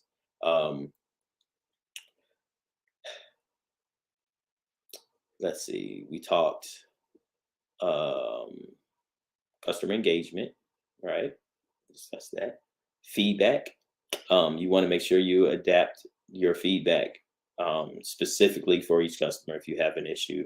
But you also want to ask for the celebration, ask for the cheer, hopefully they enjoyed your product or your service. Ask them if they did, and ask for them to take the time to do a review and reward them for said review. The more positive reviews, the more it works. I'm a person, I'll tell you, I don't read reviews. If I want your product, I'm going to look at your product, I'm going to do my research on it, but I'm not reading what everyone else has to say about it. But I know several people who will read every review, start to finish. They'll start at the 1 stars and work their way up to the 5-star reviews because they want to see what the problems were at first. And then they want to see if someone else has had the same problem, but it fixed. So you want to pay attention to that. And then your performance measurements.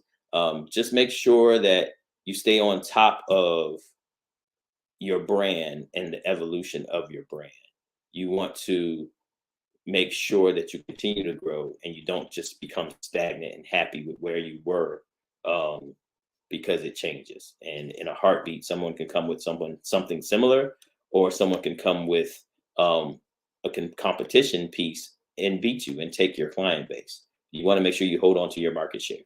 So to do that, you have to stay aggressive and you have to be willing to make adjustments and stay relevant. That's the biggest piece with it, is make sure that you stay engaged, you stay relevant, you stay in the public eye,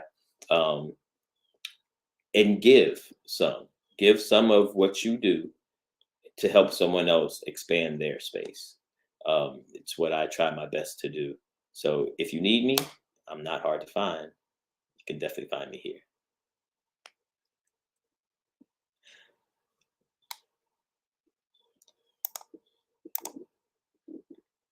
So what I'd like to do is open up for ways to be contacted.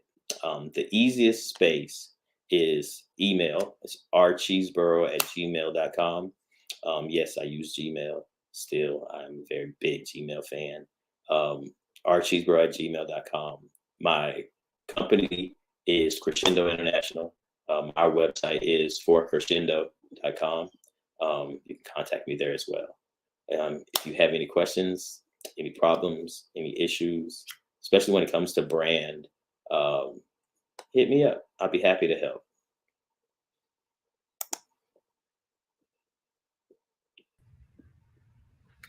Well, thank you so much today for presenting this very relevant topic for business owners, especially those small business owners.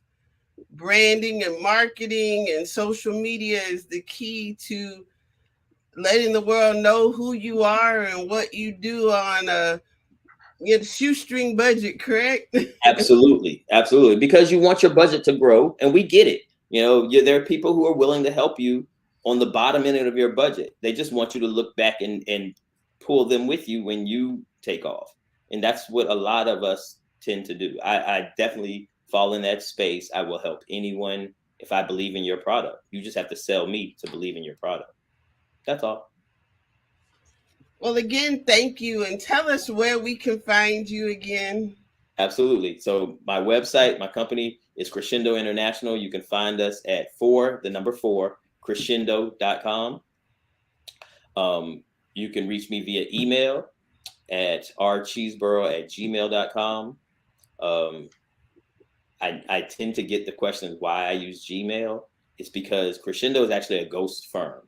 We operate in the background behind different companies. You'll never know that we're managing that company's social media or that company's internal communications.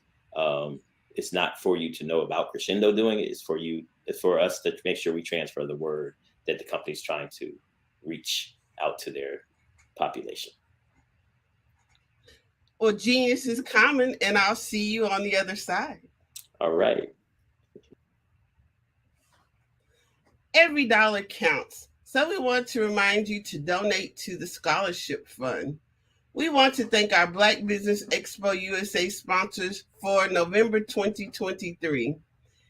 NC 100, Moody Capital Partners, Suede Soul, Lotus Richey Coaching and Training, Carolina, Virginia Minority Supplier Development Council, Step Management, 5-Star BDM Media, Barbara H. Smith, LLC, Margie McLean Foundation, Incorporated, Genius is Common, The Hello, LLC, Earth Essentials, Mullane Shania Global, Executive Women's Success Institute, The Quality Coaching Company, Superwoman Business Services, Creative Force Studios, Lee Entertainment, Artistic App Design, Black Business Expo USA. Genius is Common, and we'll see you on the other side.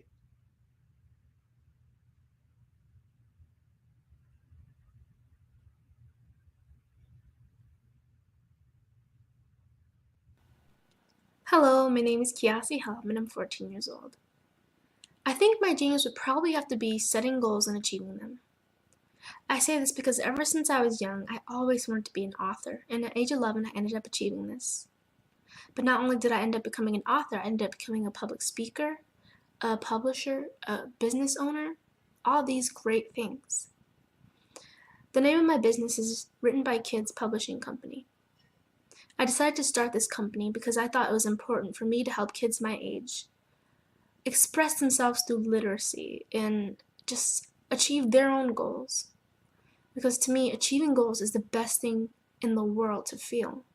It's you just achieving things and aspirations that you set for yourself. And I know that everybody is capable of this because even if you don't end up achieving the goal, you still tried your best, and that's the most important thing. And everybody is capable of this because genius is common. Thank you. Hello, this is Israel, and I am CEO of Daydreams Interactive and author of Princess Planet. So, genius is common, and as a kid, I loved to daydream. Even as an adult, I love to daydream. And when my daughter became 6 and loved princess characters, but we just could not find the diversity that showed her, we created our own characters. So for instance, you have Princess Nulu right here. Princess Nulu is from Uganda, and her genius is that she loves to take care of animals. She can actually even listen and hear what they say. And then we have Princess Isabella right here. Princess Isabella, she's from Cuba, and her genius is biochemistry. One day she hopes to eliminate disease. Then we have Princess Nia right here, and Princess Nia is based off of my daughter, and she is what she wants to be, the greatest dancer alive. So that's her genius. So what's your genius? My genius is my imagination. Genius is common. Hey guys, my name is Caden. I'm the CEO of Caden Teaches, and my genius is teaching kids about financial literacy. Throughout my financial products, such as my financial flashcards, my activity book, and my newest project, my financial bus, which I bought. And on the bus, it has a mock bank where kids will learn how to deposit and withdraw money, a mock grocery store where kids will be able to learn how to have a family budget, and a mock stock exchange where kids will even be able to learn how to invest in stocks. Now, I decided to start teaching kids about financial literacy because I find that most kids graduate high school without even knowing the basics about financial literacy. And I feel if I were to teach kids about financial literacy, that I would be able to help kids tap into their genius. And I actually learned about financial literacy to my dad because I would go to business meetings with him, and I would always see that they were talking about financial literacy. And at that point, I didn't understand what financial literacy was. So So I took it upon myself to learn about financial literacy and teach it to kids in a way that they can understand. But I want you guys to help me help kids tap into their genius by going to my website, cadenteaches.com, and you can sew into me in my financial bust by going to my GoFundMe link. And remember, if Caden can, you can too. Because genius is common.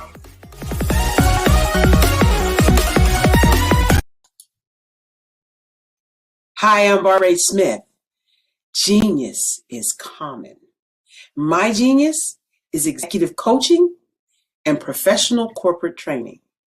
As the master executive coach and corporate training ambassador for the Genius is Common movement, I help business owners craft their stories in such a way that you know exactly what they do, what they have, and what they bring to the table. Many times as business owners, we are asked, so what do you do for a living? And we could be crushing in our businesses, but we're not quite sure exactly what to say in a short amount of time. Well, I help you take those stories that are the reason why you're in business and why you're so passionate about your business and craft them in such a way that people are drawn to you as opposed to being repelled by you. Because every conversation, every time you talk to someone about your business, you are excited about it. But are you really conveying what you do, what you have, and what you bring to the table? And do really people understand why you care so much and why they should care that you have the solution to their problem? Well, I'm here to help you with that. As a master storyteller, I can help you with your stories and spin them in such a way that they are intriguing and fascinating. People want to listen to you talk about your business. That's why at the Genius is Common movement, I am the master executive coach and professional training ambassador. That's my genius. And genius? Oh yeah, it's common. The Black Business Expo's mission is to raise funds for high school seniors going to college or K through 12 entrepreneurs. This expo is a fundraiser for students. Please, you may go to www.blackbusinessexpousa.com to donate to the scholarship fund or use the Cash App at $BBXUSA. Our goal is to give laptops and up to $5,000 to 10 students. Students can register online at www.blackbusinessexpousa.com. Every dollar counts. Please donate to the Black Business Expo USA Scholarship Fund.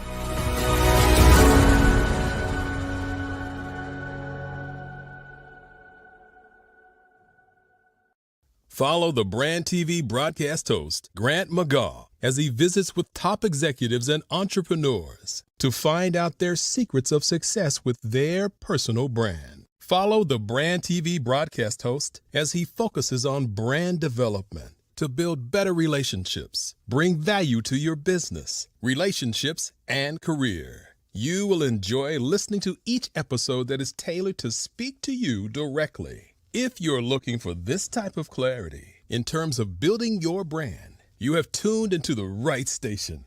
Each episode will help you to shape a conversation in the 5-star BDM network of 20,000 professionals and become a springboard for your corporate engagement and business opportunities. Each guest will frame their story in the areas of personal branding, business development, career development, financial empowerment, and technology innovation. Grant McGaugh explains why he is the CEO and owner of his own professional career. Grant is an accomplished business leader and entrepreneur who wants to give back to individuals to grow their personal brand strategy. Tune in as he weaves his story about new possibilities, while to you exceed expectations. If you love storytelling, this show will make for fun.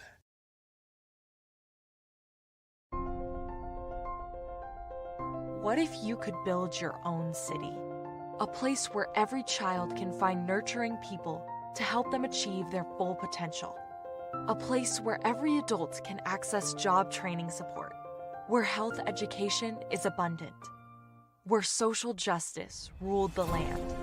A place without limitations. Welcome. You have arrived at STEM City, USA. It is what every city should be. A safe and trusted community where you find people and resources to help you become everything you are and beyond. STEM City is unlike anything you have ever experienced. It is a digital twin of the world around you, only better. STEM City is about energy and soul renewal. It is more than a digital world. You can almost feel the power of live cultural events, music, and theater. STEM City promises a better future for children with caring mentors and hands-on activities with dedicated tutors to support our youth. STEM City is your passport to a healthy lifestyle with weekly events addressing our community's many issues. STEM City is your financial well-being with helpful information on wealth management, career advancement, job training, and so much more. STEM City is the community you deserve. It is the city where your dreams can come true. STEM City USA, a place in the sky that is accessible to all who reach for the stars.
Dr. Eric Kelly III and a host of phenomenal speakers from all around the globe for this 7-day virtual event that you don't want to miss. The mission of the Black Business Expo is to raise scholarship money from kids all the way from high school all the way from college. The Black Business Olympics is one of the largest Black business showcases in the world. It is an opportunity for businesses and companies to showcase their businesses globally. We are going to be giving away laptops up to $5,000 away to students. Again, I'm Olivia Appleberry, the founder of 2 Cents Finance and one of the speakers for the expo. I am so excited to see you there. For more info, go to www.blackbusinessexpousa.com or call 919-308-9090 and hope to see you there. I am Black Business. From the moment I wake until the time I sleep. Yes, I am Black Business. I am Black Business. Tell me, are you Black Business? I am Black Business. Do you support Black businesses? Listen, I support Black business because I am Black Business. Black Business Expo, one of the largest business showcases in the history of Black business in the world. The world! Sign up today at www.blackbusinessexpousa.com or call 919-308-9090. I am Black Business. I am Black Business. From the moment I wake until the time I sleep, I am Black business. I am Black business. Are you Black business? I am Black business. Do you support Black businesses? I support Black business because I am Black business. Black Business Expo, one of the largest business showcases in the history of Black America in North Carolina. Join Dr. Eric Kelly III and a host of phenomenal speakers from all around the globe for this 7-day virtual event that you don't want to miss. The mission of the Black Business Expo is to raise scholarship money from kids all the way from high school, all the way from college. The Black Business Olympics is one of the largest Black business showcases in the world. It is an opportunity for businesses and companies to showcase their businesses globally. We are going to be giving away laptops up to $5,000 away to students. Again, I'm Olivia Appleberry, the founder of 2 Cents Finance and one of the speakers for the expo. I am so excited to see you there. For more info, go to www.blackbusinessexpousa.com or call 919-308-9090 and hope to see you there. I am Black business. From the moment I wake until the time I sleep. Yes, I am Black business. I am Black business. Tell me, are you Black business? I am Black business. Do you support Black businesses? Listen, I support Black business because I am Black business. Black Business Expo, one of the largest business showcases in the history of Black business in the world.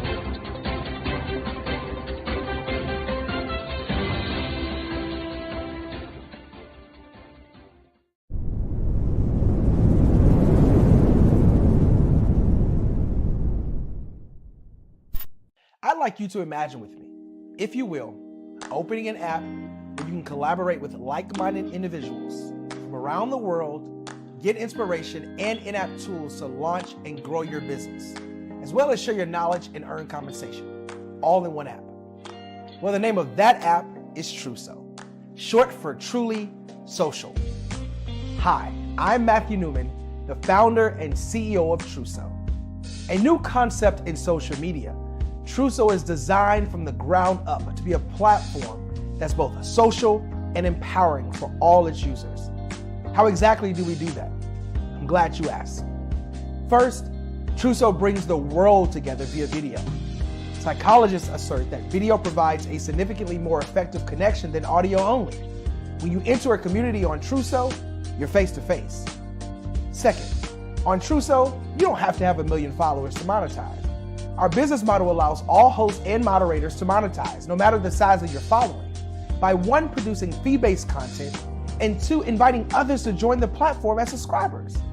Even more, Truso has an in-app resource library with over 100 free resources, forms, and documents to help you build your brand and grow your business. Third, Truso is inclusive. The deaf and hard of hearing communities make up 360 million people worldwide. Unlike audio-only apps, Truso embraces this community, providing a networking platform that allows them to participate via video and closed captioning. We even have a deaf and hard of hearing foundation in the works as well.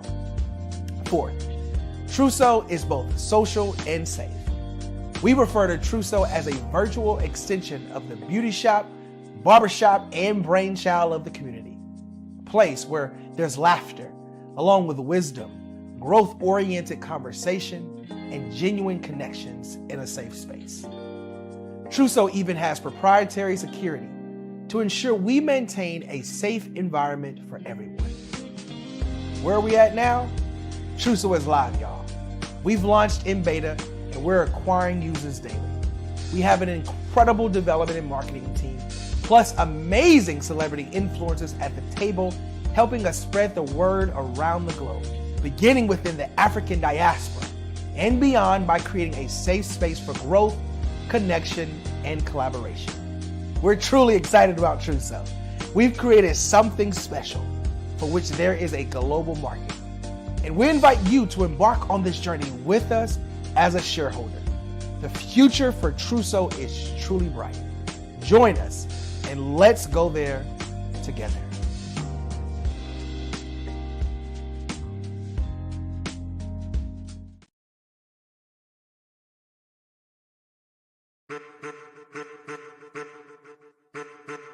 I am a child of the Most High God. He has gifted me in ways that I could not even imagine and didn't know.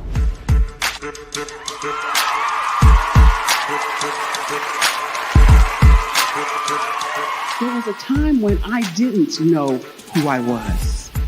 I listened to other people tell me who I should be, what I should do. I listened to people telling me that I should be a boutique owner, that I should be a construction manager, that I should be a laborer.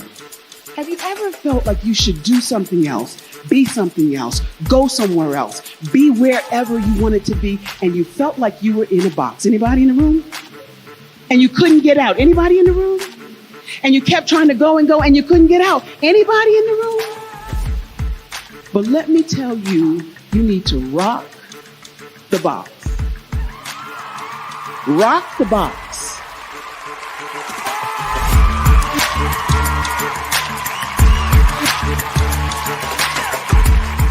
I am engaging, inspiring, and empowering.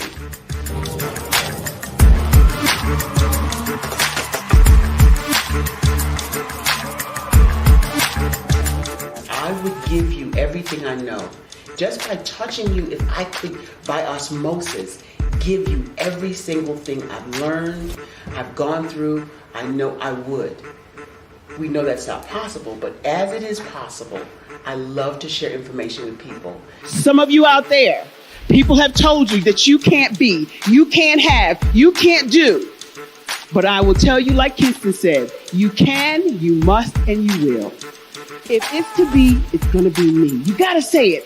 If it's to be, it's going to be. If it's to be, it's going to be. If it's to be, it's going to be.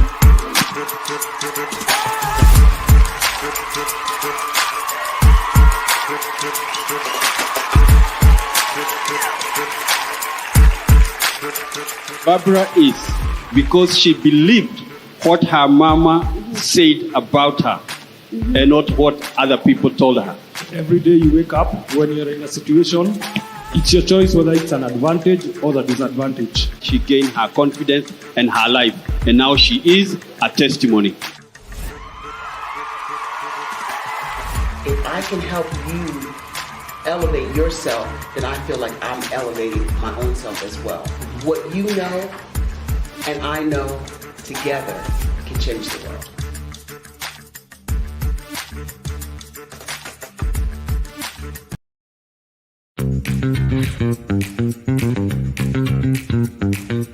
It's time for you to start bossing in social media. For all your social media needs, you've come to the right place at the right time to get your website designed, landing page, social media platforms, and get the training you need to get in front of the people that's ready to buy your products and services.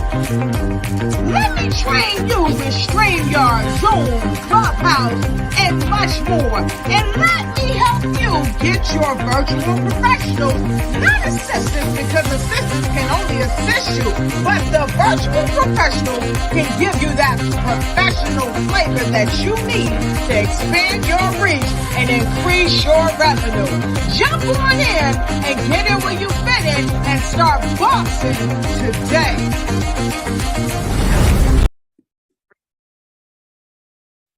Hello, I'm Dr. Madeline Ann Lewis, President and CEO of the Executive Women's Success Institute. And my genius is helping women accelerate the path to success. You know, I was blessed to have strong women in my life who encouraged, motivated, and pushed me to do my best and to never even think about giving up on my dreams. So I say to women, we must show up to rise up. We have talents and potential, but who will see them if we don't speak up and get noticed? I know that women are a tremendous resource on this planet, and there is nothing more fulfilling than helping a woman tap into her full potential. I do this because I want to be a part of helping as many women as I can to show up, to rise up. I do this because genius is common. Did you know women represent just 3% of Fortune 500 CEOs and less than 15% of corporate executives at top companies worldwide? Have you wondered what the secrets are to getting into the top ranks, whether in the private or public sector?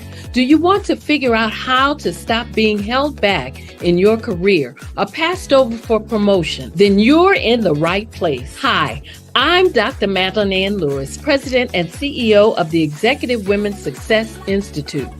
I have decades of experience in the military, the federal government, and corporate America, and my mission is to help women succeed and tap into their full potential. I want to reach 1 million+ women around the world to become the leaders they are meant to be.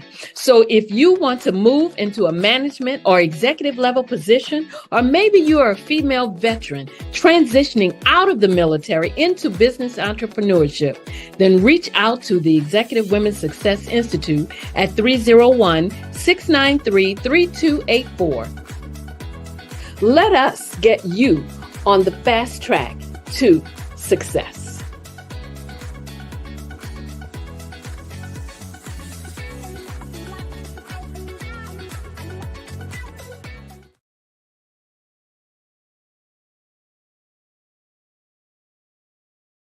Follow the Brand TV broadcast host, Grant McGaugh, as he visits with top executives and entrepreneurs to find out their secrets of success with their personal brand. Follow the Brand TV broadcast host as he focuses on brand development to build better relationships, bring value to your business, relationships, and career. You will enjoy listening to each episode that is tailored to speak to you directly. If you're looking for this type of clarity in terms of building your brand, you have tuned into the right station.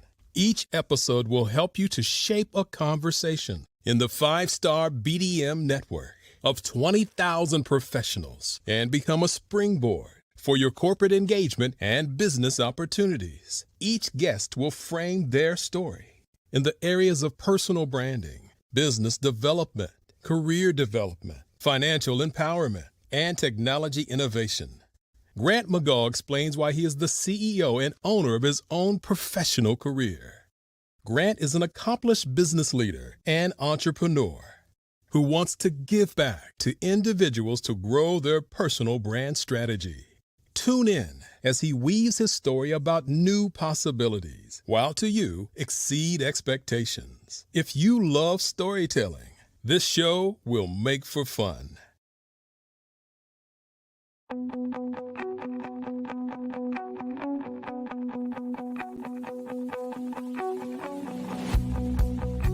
I am Black Business. From the moment I wake until the time I sleep. Yes, I am Black Business. I am Black Business. Tell me, are you Black Business? I am Black Business. Do you support Black businesses? Listen, I support Black business because I am Black Business. Black Business Expo, one of the largest business showcases in the history of Black business in the world. The world! Sign up today at www.blackbusinessexpousa.com or call 919-308-9090. I am Black Business.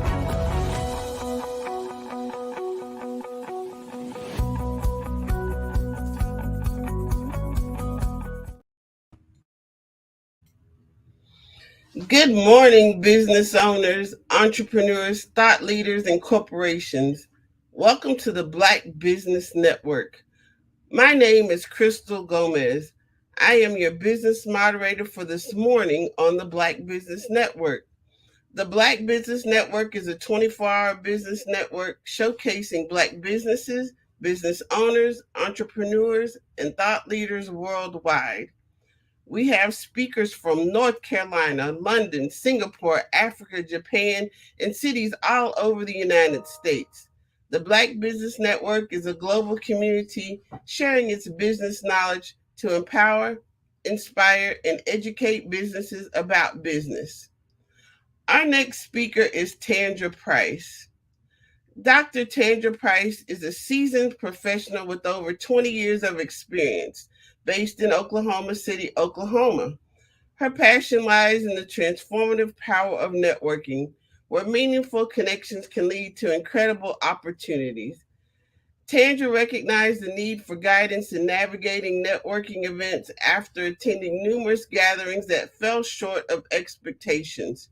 She saw people struggling with conversational skills and sought to change that.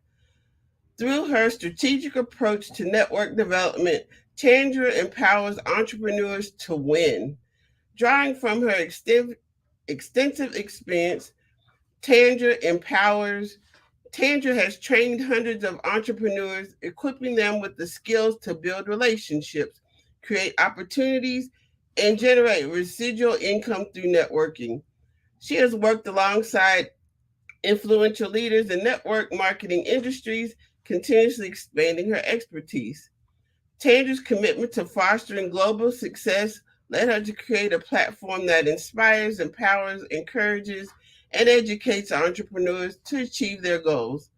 Tandra's impact extends beyond her network growth work. She co-hosts networking group discussions and frequently serves as a guest speaker on podcasts and at other speaking engagements, sharing her insights and expertise. Tandra Price is dedicated to empowering entrepreneurs and creating a world where everyone can achieve their full potential. I present to you Dr. Tandra Price.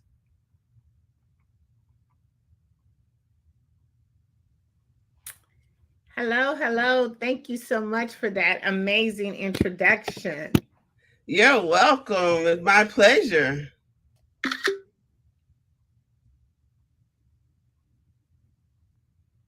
Okay, so let's just jump in real quickly. Again, I just want to introduce myself. I am Dr. Tandra Price. I am a renowned international speaker, accomplished two-time best-selling author. I am an expert networker, strategist, and I am the proud owner and editor-chief and publisher of a global recognized publication called Tap In Magazine. Our edition caters to women, speakers, authors, coaches, and men. We help it make it so easy and seamless for you to spread your messages and to reach a broader audience and to generate more valuable leads. Today, I'm going to be talking to you about the power of mastering the art of communication. And we're going to talk about that in 4 different ways. We're going to talk about, the best way to start a conversation, when is the best time to network, and what's your plan when it comes to networking and communication? And how do we incorporate one of the most powerful, free online communities, which is LinkedIn, to help us master the art of communication? And our 5th way, we're going to talk about how do we really master communication with our visibility, and how Tapped In Magazine can help you increase your visibility and broaden your audience. So I don't know if you're aware or not, but there's approximately every 2 minutes, there is a conversation taking place. Somewhere, somehow, someone is engaging in a conversation. And a lot of times we don't really realize the fact that conversations are happening because they're really overlooked. There's something that we just automatically assume that just happens because it's always on autopilot. I mean, if you look at right now, you turn on your television, there's communication going. If you look at a lot of your social media, communication is going on. But it happens so frequently that we really don't pay attention to it. Is communication and networking together. I really like to take the form networking and convert it into communication, because anytime that we're trying to send a mass message over to a broad audience, we're really communicating. A lot of people don't really look at it that way because of the terminology from communication to networking. But I'm going to give you just a couple of ways and platforms that where communication networking actually takes place. I mentioned a few of them earlier. One, we're looking at Facebook. We always do communication via phone, video chatting, messaging app, even team chats. A lot of corporations use team chat to kind of get, again, a mass message out to their employees or their organization. We look at Instagram. Twitter is another one. Skype, which is not often used as much, but it still exists as one of those platforms for communication. We have Google Meets, which is a lot of people use that in the different form of Zoom because they feel like Google Meet is a much more better platform. Again, we have Zoom, Slack, WhatsApp. WhatsApp is a really popular platform where a lot of communication takes place, and you can reach a broader audience because you can reach anyone in the world through WhatsApp. And of course, we have Streamline, which is one of the popular platforms that we use today here on the Black Business Olympics. But again, I want to kind of, again, as I mentioned, take communication and networking. They're really a combination together. I like to use the word communication. So throughout our conversation or throughout my presentation today, you always hear me say communication, but it's basically a form of networking. Again, it's anytime any individual shares information or insight about their area of expertise. If you are in business, or if you're selling a product, if you're trying to tell a story, or even if you're trying to meet someone, even if you post anything on social media, it is a form of communication and networking. See, because you want to ensure that your message gets sent to the right target audience. Whether you, again, are making a post, whether you're doing Facebook, there's a certain audience that looks at you, that's paying attention to you. And you want to make sure that you have a clear, concise message every time that you actually are trying to connect with someone. So let's jump in real quick, or dive in real quickly. You know, what's the best forms of communication? Well, these forms, I'm going to tell you these strategies. There's something that we do automatically. We really don't notice it. But let's just kind of take a real quick step into those. One is we're always introducing ourselves. Whether you're meeting someone in a professional setting or just a casual setting, you always are introducing yourself. Or if someone are meeting you or introducing you, it's always the first step of starting a conversation is introduction.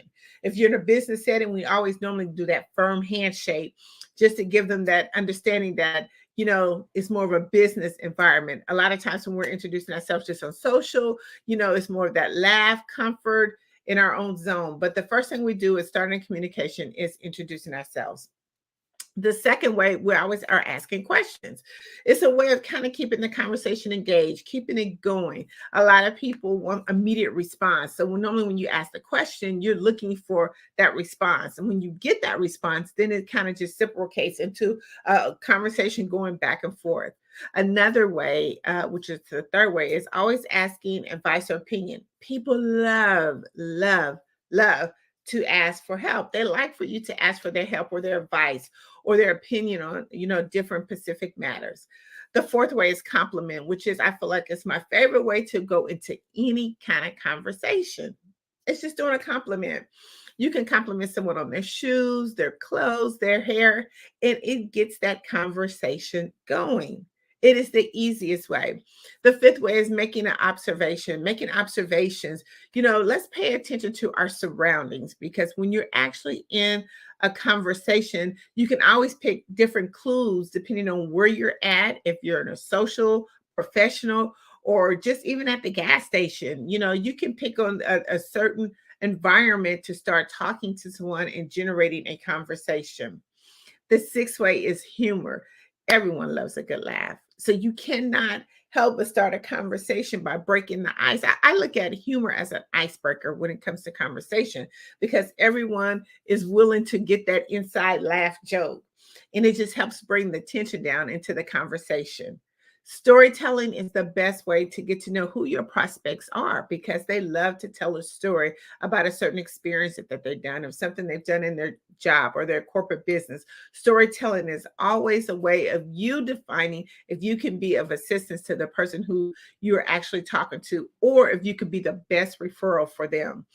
I always show genuine interest when you're starting and when you're in a conversation or starting a conversation. A lot of times when we're trying to start a conversation and tell someone about some of these particular things that are happening, if they're not paying attention, then it kind of like shows that person that you're really not interested.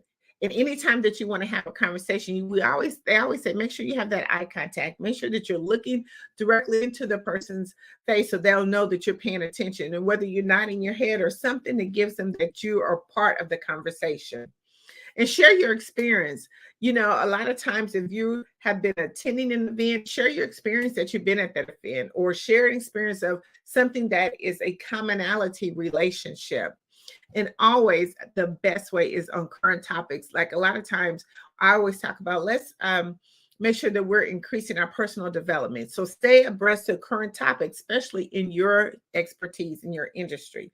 Make sure that you're aware of everything that's going on and that you could be of some value in a conversation by sharing some of your current topics that is going on. I get a lot of times, because they call me the networking ninja, which is something I got from my clients. They always say, Tina, when is the best time to network? You know, when is the best time to network? And I said, the best time to network is right now. Anytime you get up in the morning and you begin to have a conversation, whether it's with your spouse or someone that you're trying to network with, anytime you are starting a conversation, you are networking. Because again, you're exchanging your message. You're delivering a message to someone that you want them to understand exactly what you're doing. And you're connecting the pieces. See, when you look at networking, you're connecting. And a different terminology, especially in computer or tech industry, they say networking, you're connecting the gadgets, the pieces, and you're doing the same thing when you're having a conversation. But the best time to network is right now, whether you're at a social gathering, a conference, an expo, professional organization, even again on all those online platforms, before and after a presentation, when you're doing a one-on-one, in between sessions, or even just in regular conversation. That's networking. That's the best time to networking. That's the best time to find out, you know, who, what, and when, and how you can help someone. But when we talk about mastering the art of communication, it comes with so many benefits. That's why it is so important to make sure that when you're networking and spreading your message, that you are very clear and concise, and that you've done all those different things we talked about earlier about starting a conversation. But just think about the benefits. You know, it brings you on different ways to enhance your negotiation. So when you're trying to actually talk to someone about your products and services, being a part of networking / communication, it helps you to enhance those negotiations, because when we're listening, we're looking at our environment, we're understanding what's going on around them. It builds trust, because here's the thing about it. If people build trust with people who they know, like, and trust. So the more that you're talking, the more that you're communication, the more that you're helping them even share references, you are building that trust and credibility over time. It gets you into successful networkings. It helps you to engage with others confidentially. You can actually now understand really what their concerns are, their issues are, and how you can really help them. It also builds a stronger connection. The more that you are networking and communication, it helps you to understand and build a long-lasting relationship with your prospects. But it also builds loyalty and support. I mean, you can receive more support from others when you are communicating and networking, because they understand actually your industry. They understand exactly where you're going. They understand your vision and mission. See, it helps you also, as a benefit, increase your visibility. The more that you are networking and communication, that means the more you're out at different social events. It's helping them understand who you are. It's helping with your branding. It helps you to collaborate too, because just think, when you go to all those different events, you're collaborating, you're connecting with other people within those events. And then once you start collaborating, then you start building bigger on your platform, it helps you to give what I call the resource bank, be able to pull out your resource bank of different referrals and resources that you could do. Another thing that communication and networking does, the benefit of it is it's giving you access to resources. We talk about a lot of times about building professional development, but in order to sometimes to be able to get into these rooms that a lot of times we don't get opportunities to, it gives you that access to resource, because when you're talking and networking with other people, they're letting you know of different things that's going on or what's been working for them, or different networking events, or even different promotional events that you can use into your business. It helps you to be able to access that resources that you probably wouldn't be able to have access to. Again, brand awareness. We always want to make sure that our brand is out front and forward. I always call it, it's the store display of your, it's the window display of your store. Branding is so important, because when they look at through the window of your store, your brand has to be present right then and there. It helps you to promote your business and to a bigger audience. Another benefit of networking / communication, it gives you access to some of the decision makers, which we're going to talk about a little later, about the major big platform that is so underused. It helps you identify trends too, like what's going on in the marketplace. When you're not networking and communication, you really don't know. We have to step out of that comfort zone. You've heard that saying, right? Get out of your comfort zone. And that's really the benefit of networking and communication. And it helps you get so much business growth as well. I always tell people, when we go to networking events, whether it's conferences, virtually or in person, what's the plan?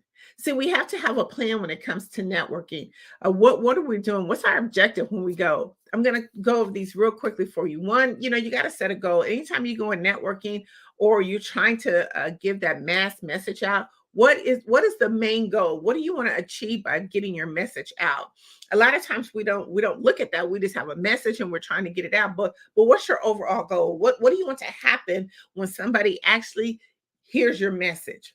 The second thing, when you go to a lot of different networks, let's do some research on the events of the people who's hosting the events, how long the event's been around, because the most important thing is time. And we want to make sure that we're maximize our time to the fullest. And the only way that we can do that is making sure that we're in the right places at the right time with the right people. So make sure that you are doing a research on your event. Prepare your introduction. People do not like to be sold at networking events. It's all about relationship building. So when you're actually trying to prepare or plan to introduce yourself, make sure that you're doing it in a way that does not seem salesy. Make sure that you're doing it in a way that's authentic to who you are, so they'd be able to make that connection. So the person who you're actually connecting with, they feel that energy. See, that's the thing about it. When you prepare your introduction, you want someone to feel your energy, your enthusiasm, like, I want to be a part of what you're doing. So make sure that you prepare. Preparation is the key. Bring all your essential materials.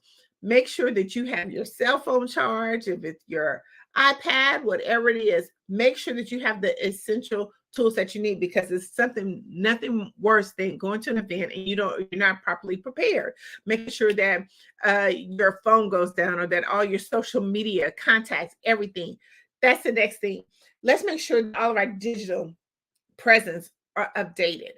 Because one thing, when you go to networking, just think you only have that 60 seconds, not even 60 seconds, 10 or 15 seconds to make that first impression. If they go to your site and it's aesthetically pleasing, they're not going to want to do business with you. Make sure that your website looks good. I mean, all the function, all the buttons that's working. Make sure that all your contact information is up to date, because no one is going to be searching or looking for you. Once you make that initial contact, that is the most important thing. So make sure that all your stuff is updated.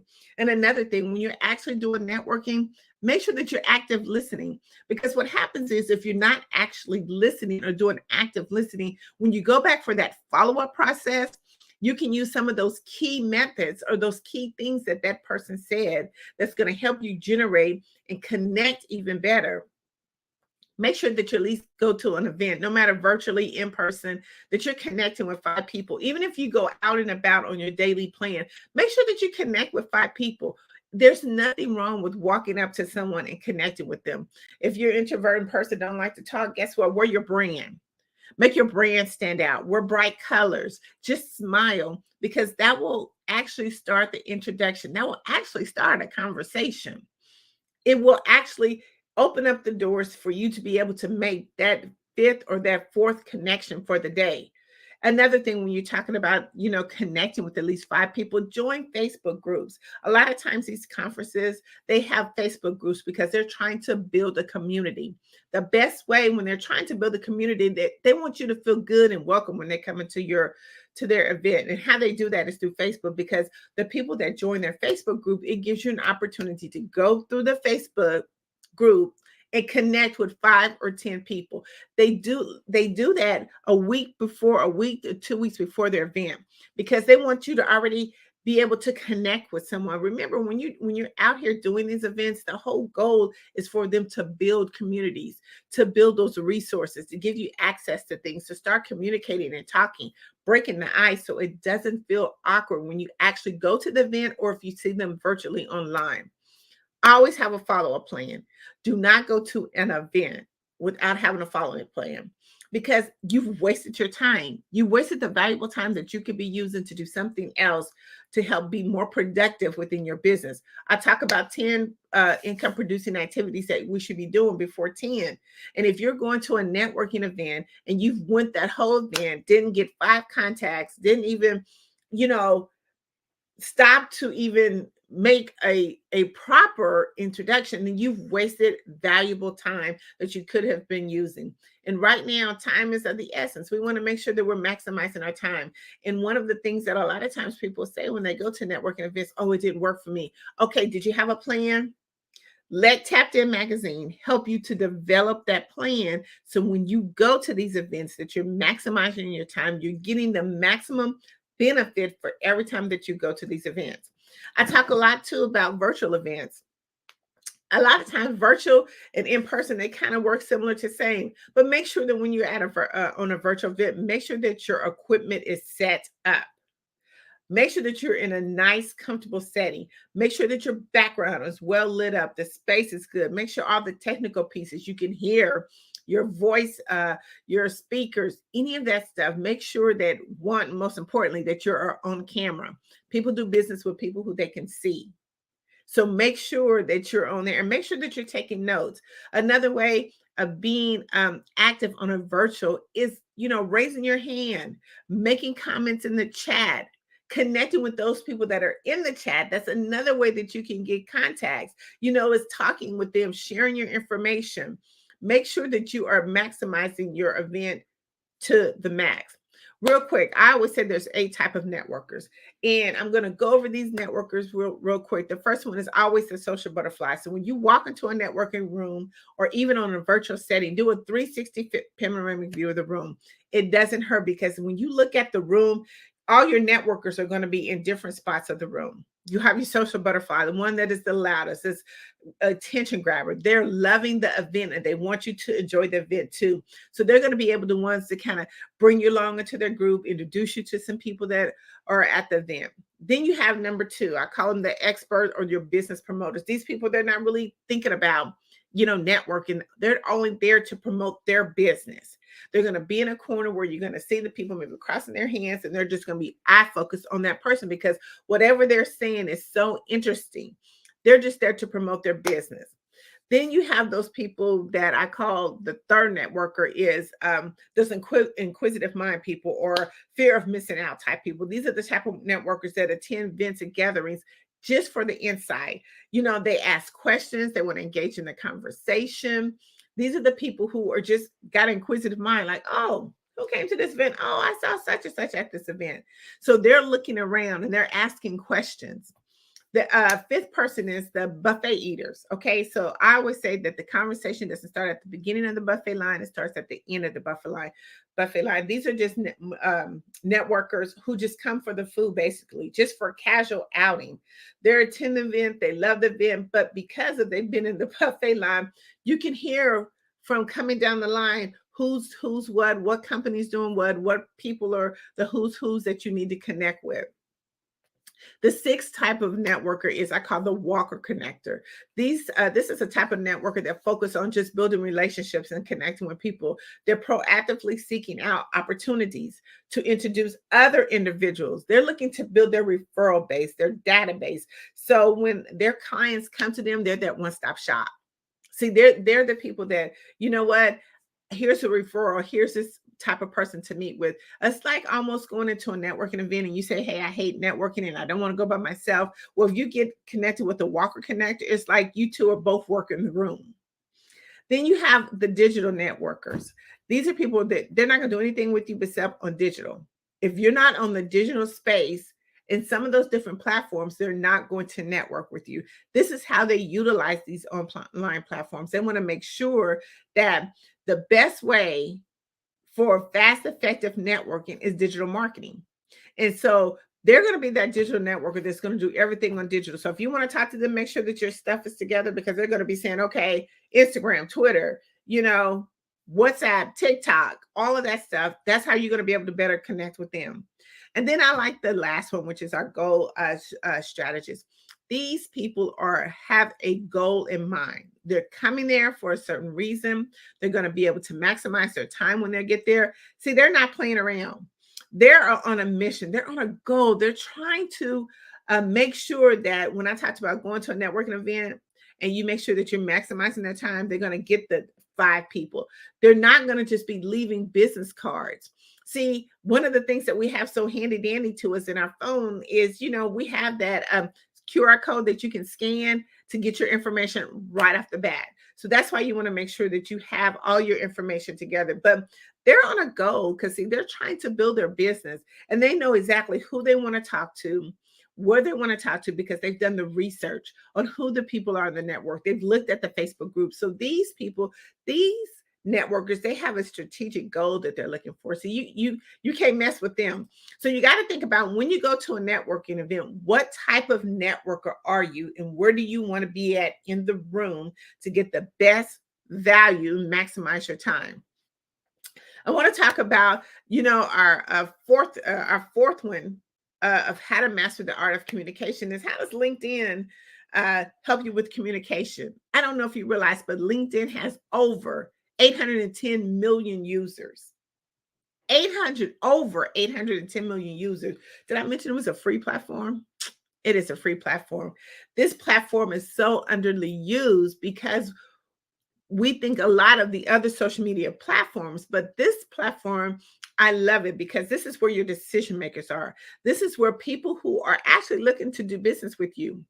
But how do we do it? We have to start the communication. We have to make sure that our communication is clear, concise, and memorable. See, we do a LinkedIn bootcamp, and we help you to mastermize your LinkedIn profile.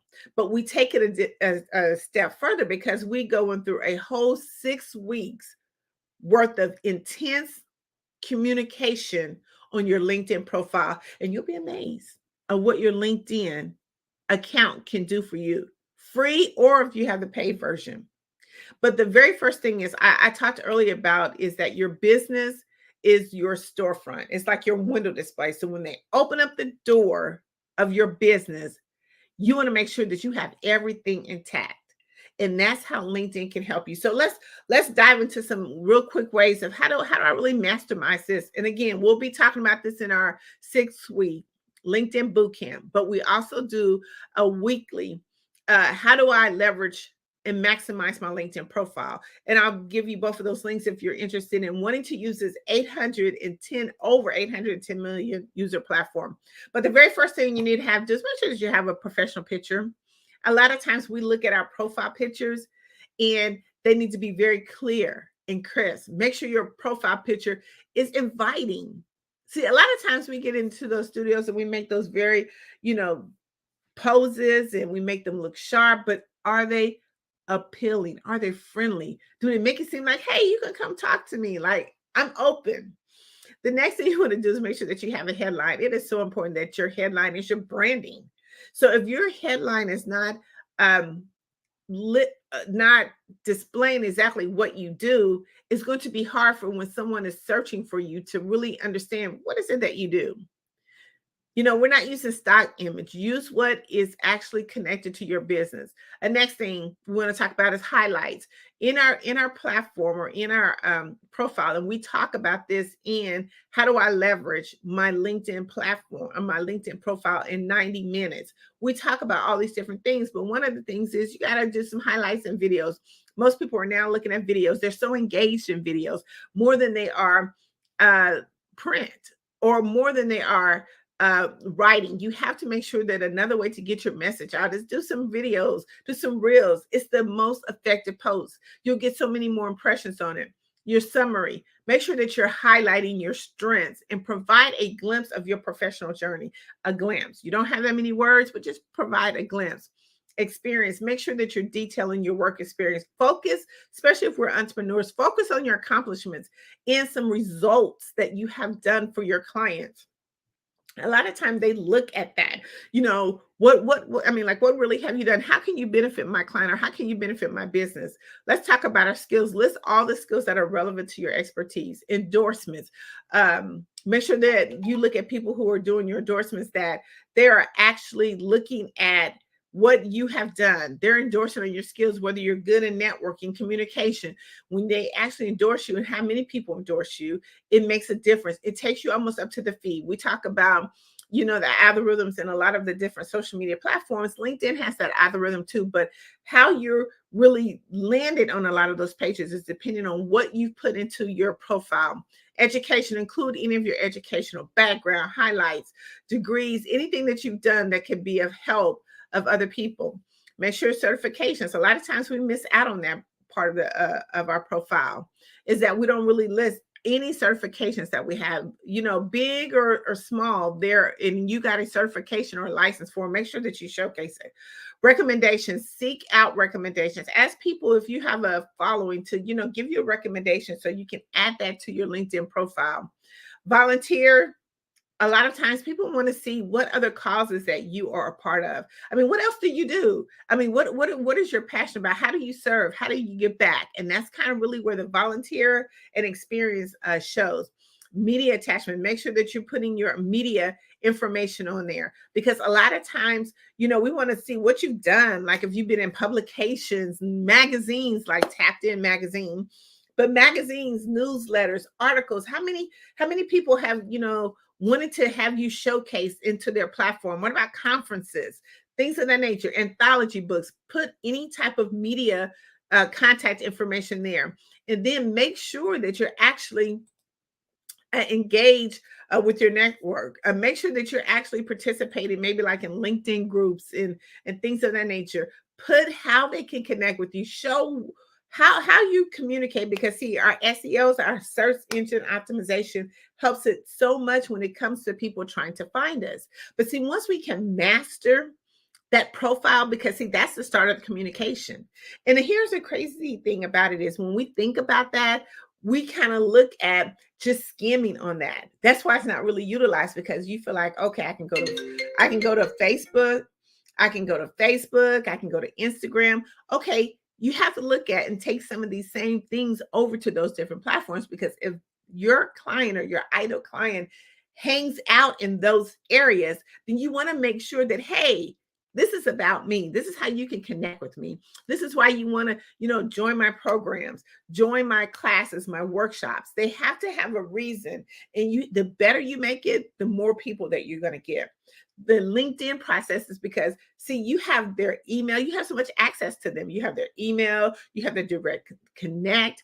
Anytime that you want to be able to connect with somebody, you have all the information right there at your hands. So you don't have to go and search for it. So we want to make sure that we utilize that. Join us on our it's 90-minute mastering how do you level your LinkedIn profile. We'll walk you through the steps. We'll show you exactly how that. And then you can jump on over to our bootcamp, which we go into such great detail. We have had so many clients who didn't realize the power of their LinkedIn profile. We took them from having 500 followers to now they have over 3,500 followers and growing, because we've showed them different techniques of how to do it.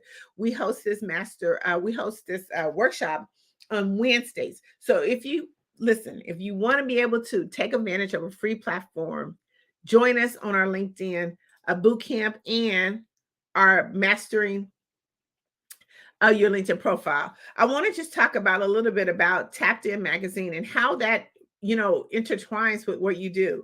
So what happens is the most important thing with any business is to maximize your visibility. We want to make sure that you're seen, heard, and noticed. But how do you do that? You have to have a platform that can seamlessly put you in different places that you're not in.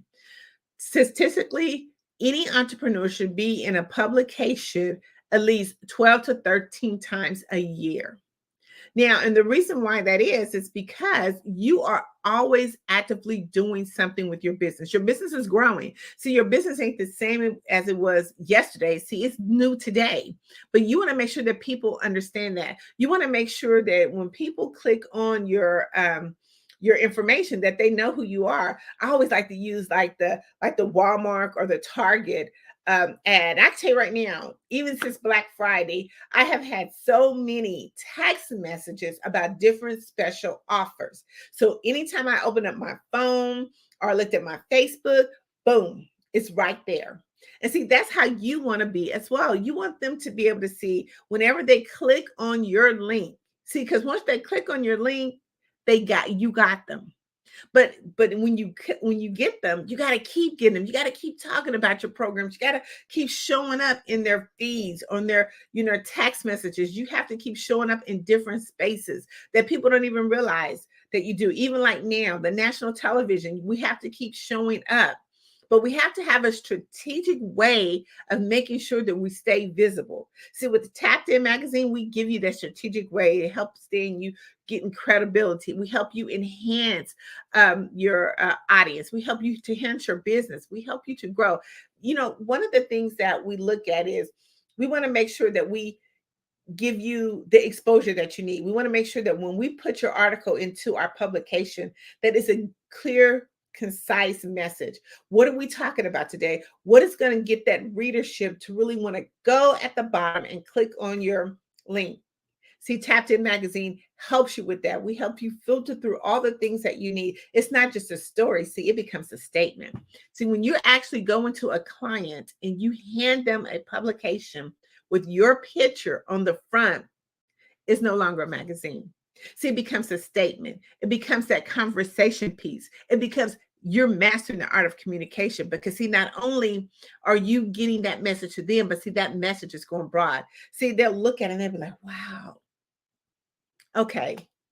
See, they've taken the time to strategically increase their visibility. See, another thing that with all the mastering of art of communication, you got to get your voice amplified. How do you amplify your voice? Like, how do you scream out loud without really screaming out loud? How do you do that? See, Tapped In Magazine helps you do that. One of the things that everybody wants to do is have that global audience. How do you get into a global audience? A lot of times we go into stages and we talk internationally, but there's much more to a global audience. How do you actually be able to be like on their platforms, on their newsstands, in their feeds? See, we make sure that by our global reach, especially being in the UK, it gives us access to those people who we're trying to connect with. We talked about when is the best time to network right now. So when we look at Tapped In Magazine, we look at taking you every space that we go, like we're going to the Super Bowl. So when Tapped In Magazine goes to the Super Bowl and we make everything aesthetically pleasing for our clients, people click on the message and they're like, oh my God, you have X, Y, and Z. But see, here's the unique thing about how we help you to amplify your voice is that when you come into our publication, everybody gets on the front cover. Let me say that again. Tapped In Magazine, everybody gets on the front cover. We normally take up to 15 people per publication, but every person gets on the cover of that.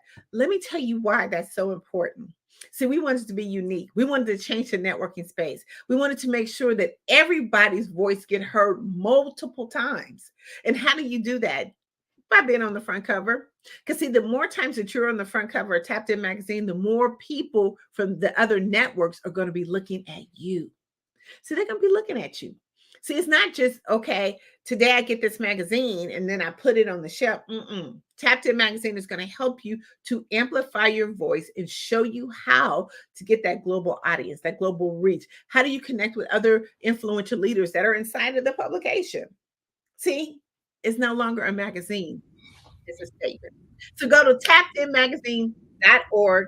We're working on our holiday issue. We would love to have you there, but make sure that you always are mastering the art of communication. Well, thank you so much. I want to be seen. Well, come on. I'm coming. So again, where can we find you? You can find me at Tapped In, that's TAPIN magazine.org. It's all one word. Go there, click. We have our Black Friday special still going. So yeah, join our publication. Well, thanks again. Yes, thank you. Genius is coming, and I'll see you on the other side. Genius is coming, and I'll see you on the other side.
Dr. Eric Kelly III and a host of phenomenal speakers from all around the globe for this 7-day virtual event that you don't want to miss. The mission of the Black Business Expo is to raise scholarship money from kids all the way from high school, all the way from college. The Black Business Olympics is one of the largest Black business showcases in the world. It is an opportunity for businesses and companies to showcase their businesses globally. We are going to be giving away laptops up to $5,000 away to students. Again, I'm Olivia Appleberry, the founder of 2 Cents Finance and one of the speakers for the expo. I am so excited to see you there. For more info, go to www.blackbusinessexpousa.com or call 919-308-9090 and hope to see you there.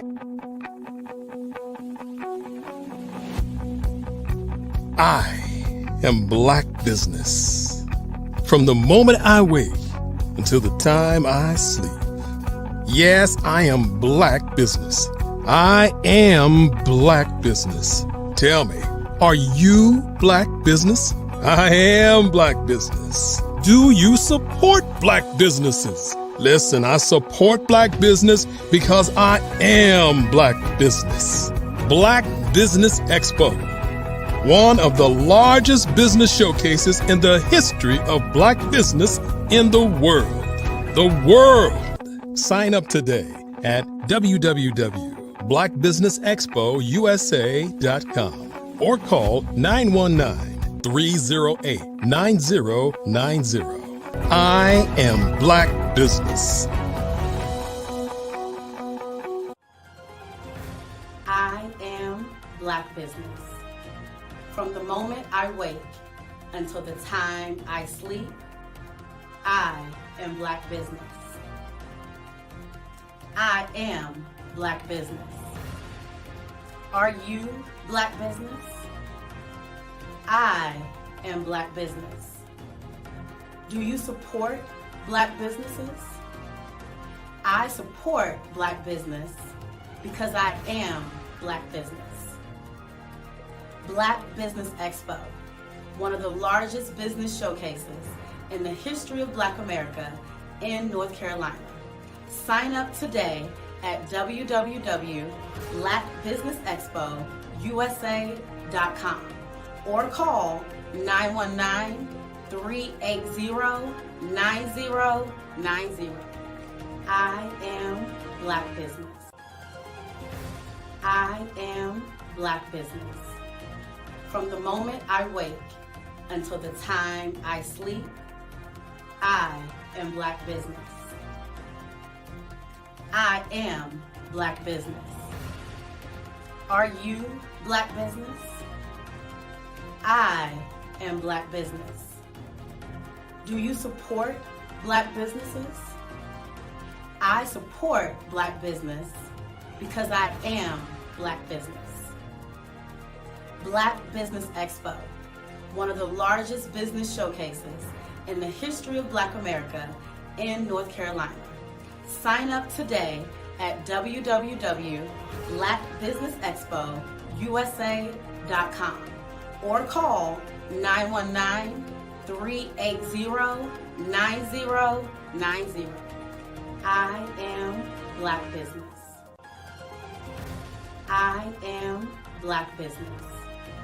From the moment I wake until the time I sleep, I am Black Business.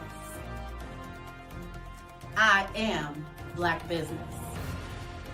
Are you Black Business? I am Black Business. Do you support Black businesses? I support Black business because I am Black Business. Black Business Expo, one of the largest business showcases in the history of Black America in North Carolina. Sign up today at www.blackbusinessexpousa.com or call 919-380-9090. I am Black Business. I am Black Business. Are you a forward-thinking entrepreneur or business owner? The world is changing faster than ever, and it's time to pivot and adapt to the future. Hello LLC is here to help you do just that. Hello stands for helping enterprises leverage leading-edge optimizations. Our innovative solutions can streamline operations, reduce overhead costs, and give you a competitive edge in a market projected to reach $5 trillion by 2030.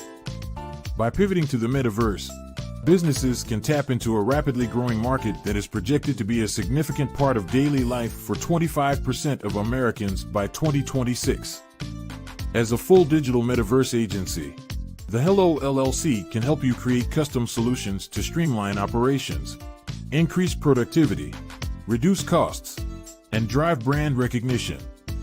Why should you pivot to the metaverse with the Hello LLC? By leveraging cutting-edge technology, you can provide immersive experiences for your customers, expand your global reach, and unlock new revenue streams. Contact us today to make the pivot.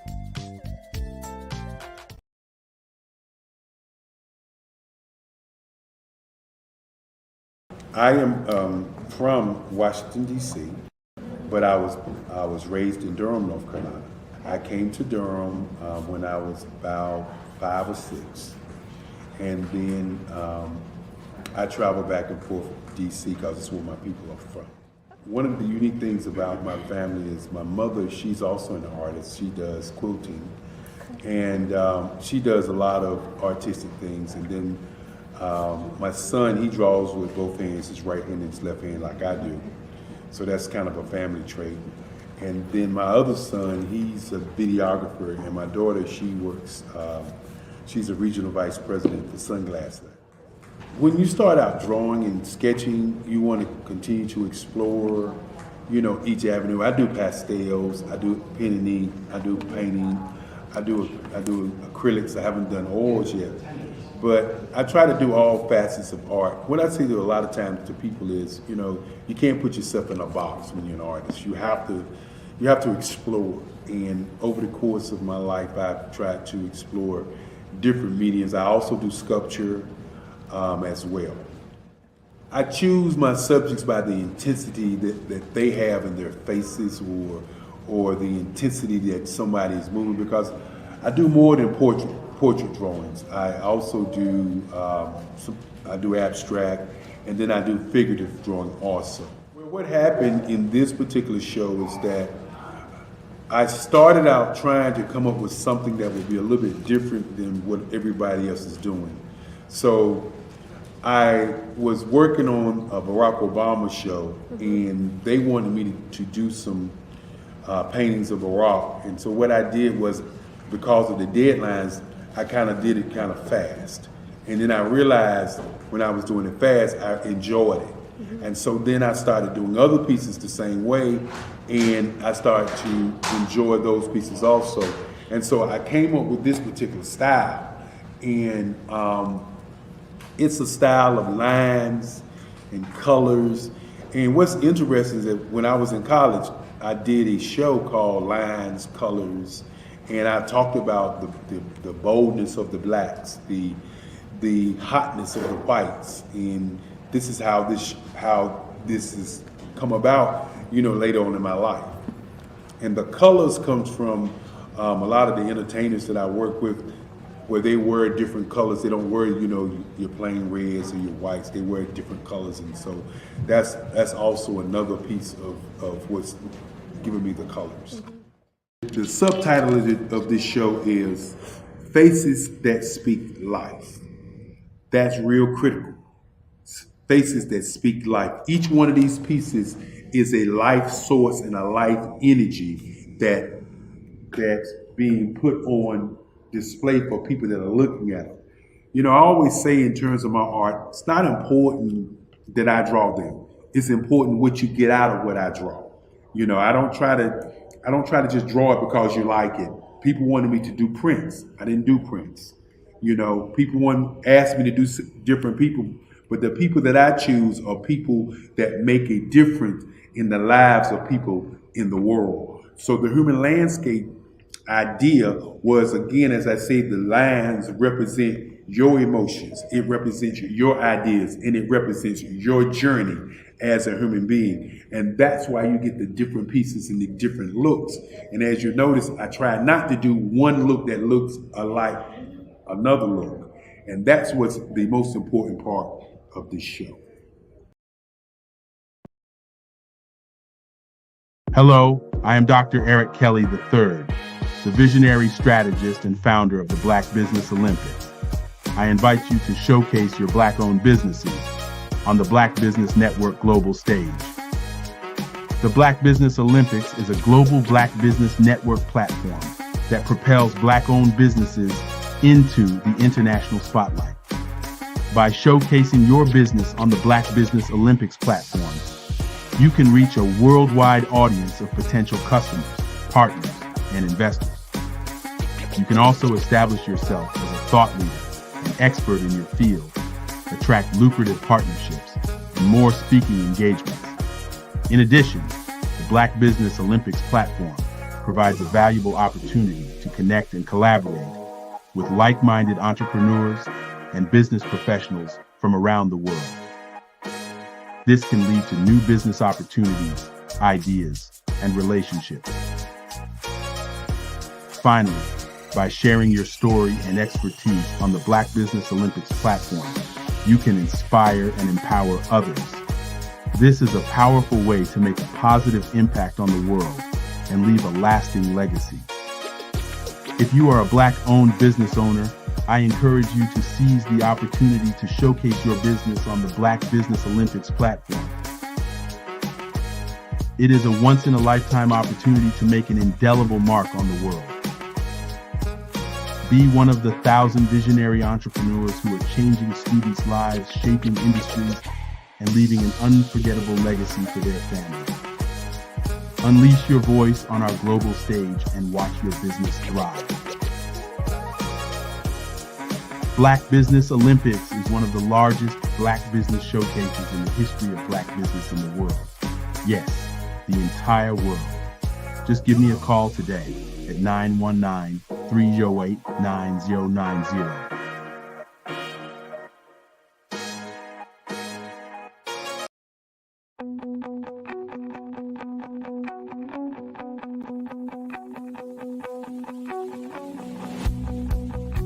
I am Black business. From the moment I wake until the time I sleep. Yes, I am Black business. I am Black business. Tell me, are you Black business? I am Black business. Do you support Black businesses? Listen, I support Black business because I am Black business. Black Business Expo, one of the largest business showcases in the history of Black business in the world. The world! Sign up today at www.blackbusinessexpousa.com or call 919-308-9090. I am Black business.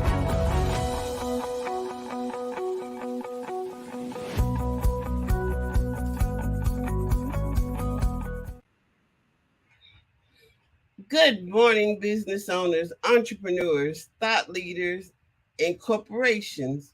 Welcome to the Black Business Network. My name is Crystal Gomez. I am your business moderator for this morning on the Black Business Network. The Black Business Network is a 24-hour business network showcasing Black businesses, business owners, entrepreneurs, and thought leaders worldwide. We have speakers from North Carolina, London, Singapore, Africa, Japan, and cities all over the United States. The Black Business Network is a global community sharing its business knowledge to empower, inspire, and educate businesses about business. Our next speaker is Dr. Sandra Wall Williams. Dr. Sandra Wall Williams is an accomplished senior executive in higher education with over 25 years of extensive experience, achievements, and demonstrated results as a leader, faculty member, mentor, coach, consultant, speaker, and practitioner in higher education and technology. From 2001 until 2016, she was the Senior Vice President and Chief Information Technology, Data, Business, Intelligence, Library Systems, Distance Learning, and Workforce Development for the North Carolina Community College System. She led the implementation of the largest computer information system in higher education. In addition to training and development, instructional technology, information technology systems implementation, information technology security, technology infrastructure, software design, digital transformation, distance learning, and data systems. While serving in numerous leadership roles, Dr. Sandra remained an active consulting partner focusing on leadership coaching. She is currently the CEO and founding partner of WMS Consulting and Training, a professional development consulting and training company that supports emerging and established women leaders to increase their influence, impact, and income. She is a member of the Board of Trustees at Wake Technical Community College, Board of Directors for the Ultimate Medical Academy, North Carolina State University College of Sciences Foundation Board, Public School Forum, and Girl Scouts Coastal Pines. She is a member of the steering committee for Wake Invest in Women, a published researcher and author in her professional field of technology and adult education. She has written 3 books, co-authored 6 books, and numerous articles and book chapters. I present to you Dr. Sandra Wall Williams. Good morning. Good morning. How are you this morning? I'm well. How are you? Wonderful, wonderful. Thank you for that introduction. Oh, you're quite welcome. I can't wait to hear what you have to share with us. Oh, I'm excited. Thank you. Well, thank you everyone for joining me this morning. I am so excited to be with you this morning. Thank you, Crystal, again for that wonderful introduction. And of course, we want to thank our visionary founder and strategist, Dr. Eric Kelly, for this opportunity to come to you this morning and talk to you about a subject that over my years of leadership, and I'll talk about that as I talk go through this subject with you today that I found that a lot of people, especially women, have a problem with. Okay, a lot of people, especially women, have a problem with. And I'll tell you what it is in just a second. But I want to back up to tell you how I got to the point of being able to work with women in leadership. As Ms. Gomez said, I was formerly the Senior Vice President and Chief Technology Officer for the North Carolina Community College System. So everything that had to do with technology was my responsibility. More importantly than that, I was and still am a C-level leader. And C is for chief, right? Like chief information, chief technology, chief executive. That's what we mean when we say C-level leader. So when you're at that level of leadership, you're not only helping or doing things for yourself and helping the company, but you're also helping other people. And you're also learning the obstacles and things that people go through either at work or at home. And so one of the things that's very important when you get to a certain level of leadership is not only that you see these things happening, but you also determine what are some processes that can help people as they go through obstacles at work, at home, and that sort of thing. So that's what we're going to talk about today. I'm going to give you some specific instructions on how to overcome obstacles in your life, your career, or your business. Now, if you already don't have your pencil and paper or whatever you're taking notes with, I would advise you to go get it now. I'll give you a minute to go get it so that you can take some notes, because I guarantee you're going to want to write this process down. You're going to want to write this process down so that you can apply it to what it is that you may be experiencing at this time. Now, while I was at the North Carolina Community College System, one of the things that I saw was, especially for women, was that women did not have we had leadership opportunities, but in terms of leadership training and that one-on-one mentorship and those kind of things that help women to become better leaders and help us get to that next level, that was missing.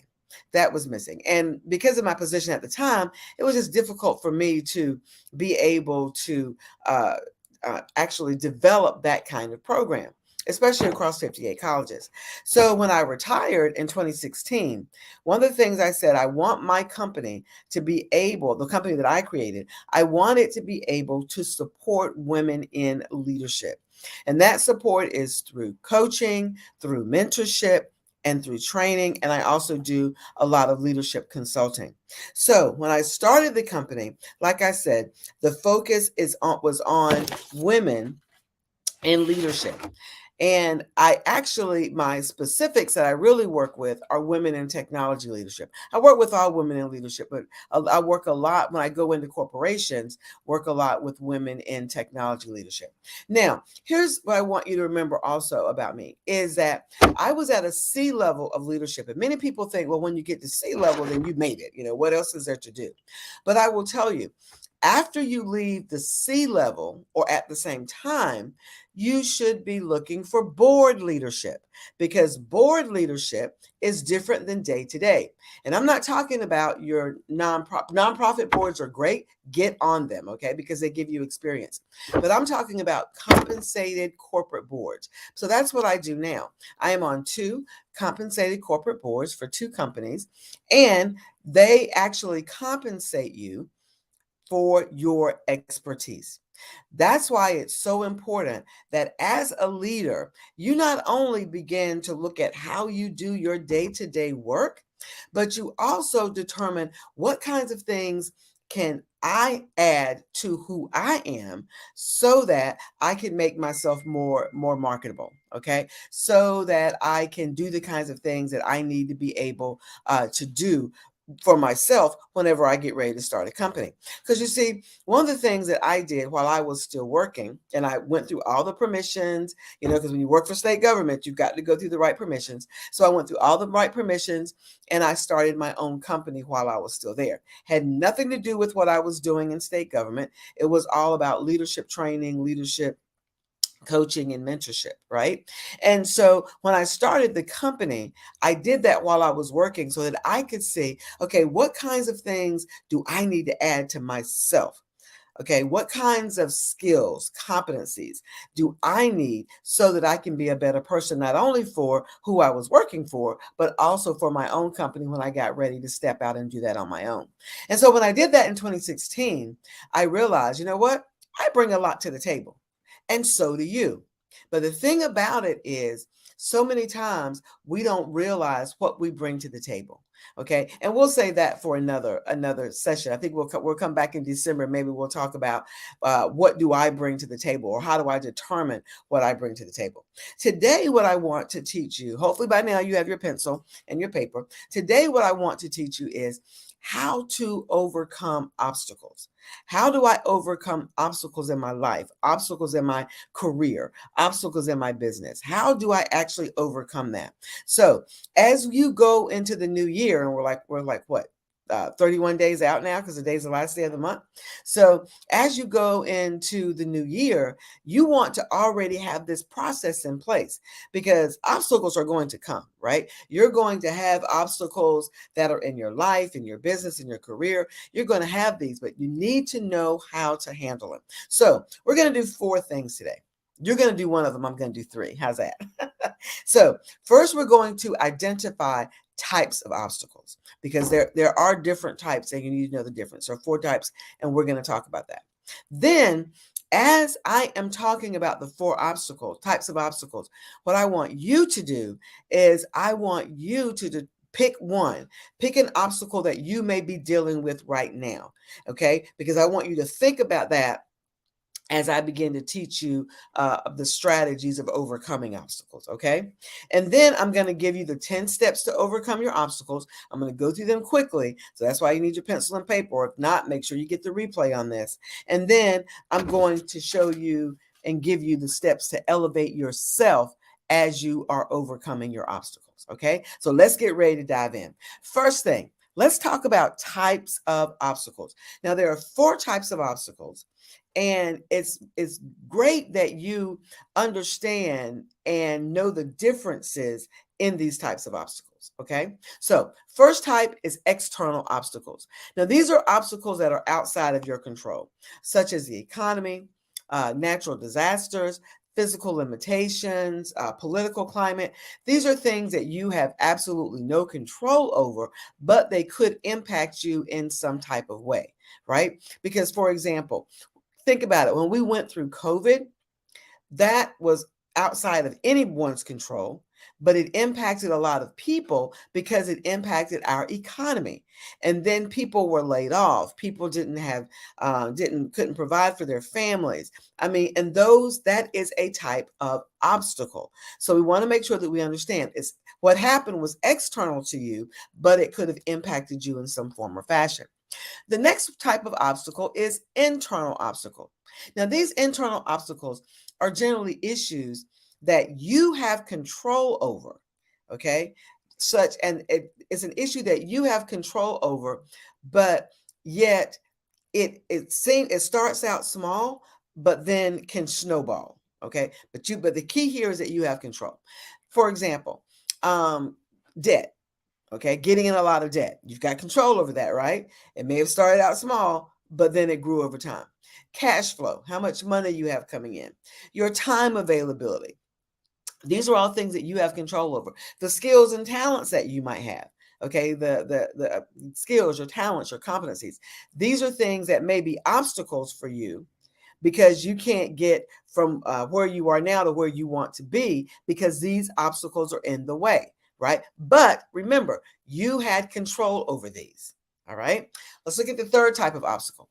These are called social obstacles. And social obstacles reflect how other people and situations can be a hindrance to you. Other people, now this is still other people that can be a hindrance to you. For example, you might be working with someone that's uncooperative. Right? You may need support in something, but you don't have that level of support, or need support from someone, and then they won't give you the level of support that you need. You may be in a toxic relationship, whether it is at home or on the job or wherever, but you may be in a toxic relationship. One that I see a lot of is tradition, especially when we own our own businesses. Sometimes we get stuck in tradition. These are things that are external to us, right? But they're people and situations different than the external obstacles, right? These are people and situations that impact us. Social norms, okay? Things that are happening on the outside of us, but yet they're impacting who we are in our life, in our business, in our careers, right? So you've got external obstacles, you've got internal obstacles, you've got social obstacles. And the third type of obstacle, this is the one that most of us experience, or almost all of us have experienced at one time or the other, and those are our personal obstacles. Okay, our personal obstacles literally are how you get in your own way. Sometimes you may have heard that. There's a book that's been written about getting out of your own way, right? And these are obstacles such as bad habits, fears, your own emotional dysfunction, your own limiting beliefs, disorganization. I mean, how you organize things around you. Procrastination is a personal obstacle. A bad attitude is a personal obstacle. So these are the things that when we talk about obstacles, external, internal, social, and personal, then these are the kinds of obstacles that we all deal with. Now, what I want you to do right now is I'm going to give you about 30 seconds. I put my timer on here. I'm going to give you about 30 seconds, and I want you to pick an obstacle. Pick external, internal, social, personal. Pick an obstacle, because what I'm getting ready to do next is I'm getting ready to give you the steps to overcome them. But I want you to listen to these steps as it is reflected upon your own obstacle. Okay, so let me give you 30 seconds. We got about 25 left now, so you can pick your obstacle. Okay, so let's give you some quiet.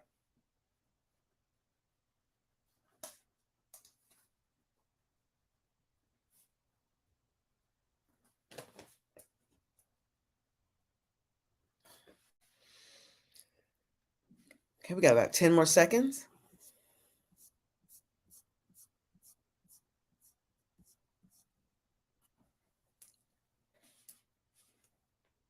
Okay.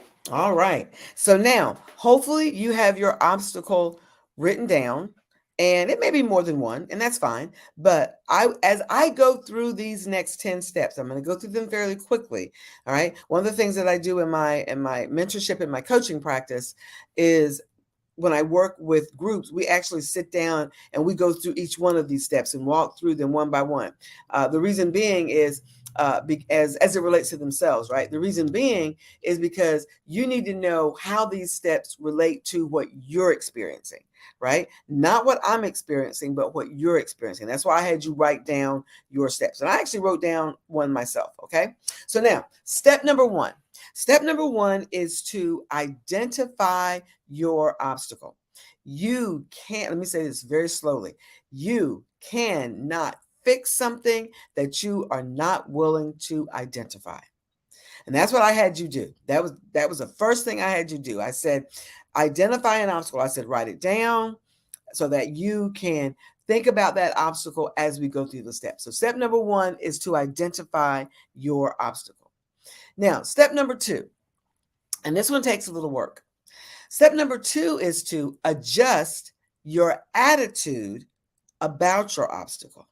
Now, what do I mean by adjust your attitude about your obstacle? When I say adjust your attitude about your obstacle, so many times when we look at our obstacles, we look at it from a negative perspective. Okay, we look at it from a negative perspective. Okay, I'm going to take the obstacle of procrastination. Okay, the obstacle of procrastination. Almost everyone has or will in the future deal with the obstacle of procrastination. So if that's the obstacle that I've identified, say I've got a report that's due.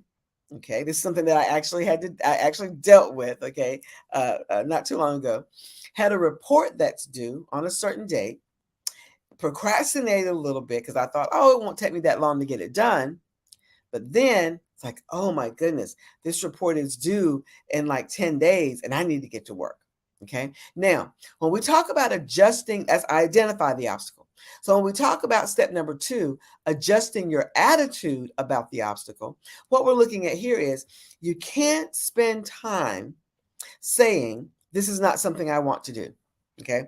You can't continue. This is what hurts us so many times in moving past obstacles, especially one like procrastination, for example. That's a personal obstacle. So you can't spend time saying, oh, I don't want to do this for my business, or I can't learn this, or this is not something that I should be doing. You've got to adjust your attitude. If that obstacle, if what is standing in your way is something that you need to overcome so that you can move forward in your business, that's the attitude you have to have. You have to look at the obstacle as something that is necessary for you to either move past it, take care of it, get rid of it, whatever. But you need to look at the obstacle as what is standing between you and what you want to do for your business, your career, or your life. Okay. You've got to change. You've got to adjust your attitude. You've got to begin to look at the obstacle as what's in the way. And then that way, when you look at it from the perspective of this is in my way so that I can't move forward, then you'll begin to say, okay, what can I do about this obstacle to move it out of the way so that I can move forward in a particular area? Okay. That's step number 2. So step number 3 is take time to process your obstacle. Take time to process this obstacle. Now, what do I mean by process? When I say process, you need to understand, why is it that this obstacle is standing in my way? Why am I allowing procrastination, for example, to stand in my way? Why didn't I start on the report 6 weeks ago or 4 weeks ago or whatever? Why didn't I start? You have to take time to process that particular obstacle because there's a reason why you didn't. Now, as leaders and as business owners, especially in leadership, sometimes we don't take time to process. Okay. Sometimes we don't take the time to process and to see what's going on and to understand, why is this an obstacle in my life? For when I looked at when I processed my procrastination was more because I had said yes to too many things. Let that one sink in for a second. I had said yes to too many things. And because I had said yes to too many things, then that made that obstacle, procrastination, become an obstacle because I put other stuff in front of that. Okay. I apologize. I'm at my dad's house in Richmond County, and that's his phone ringing, and he's not here. So it's got to ring on. Okay. So now, step number 1, identify. Step number 2, adjust your attitude. Step number 3, take time to process the obstacle. Now, step number 4. Step number 4 is to give control of your obstacle to God. Now, I will tell you that I am I'm a minister, and in addition to what I do with my company, I'm also a woman in ministry. I am a minister at my church. I have another ministry. We didn't talk about that. We're talking about business here. But I firmly believe that in order for you to be able to do what you need to do with your obstacles, you have to pray about the obstacle. When I say give it over to God, you've got to pray about it. You've got to look for spiritual ways of moving past this particular obstacle, as well as business ways and career ways. Okay. So what does the Bible say? And I say the Bible because that's what I believe, right? That's the book that I believe. I know that everybody here may not have the same faith as I do, but I always tell people you have to give control of your obstacle to the one who can actually take care of it. You have the steps to take care of it, but from a higher perspective, we want to make sure that we know that prayer and praise and worship and all those things need to be a part of moving that obstacle past. Because remember, some of these obstacles came to being because of what we did. Okay. Going back to my example, that procrastination on that report was because I had said yes to too many things. And now I was like, oh my goodness, I am overwhelmed. I can't get this work done. It's not getting done, right? So I had to pray and say, God, how in the world am I going to be able to get this done?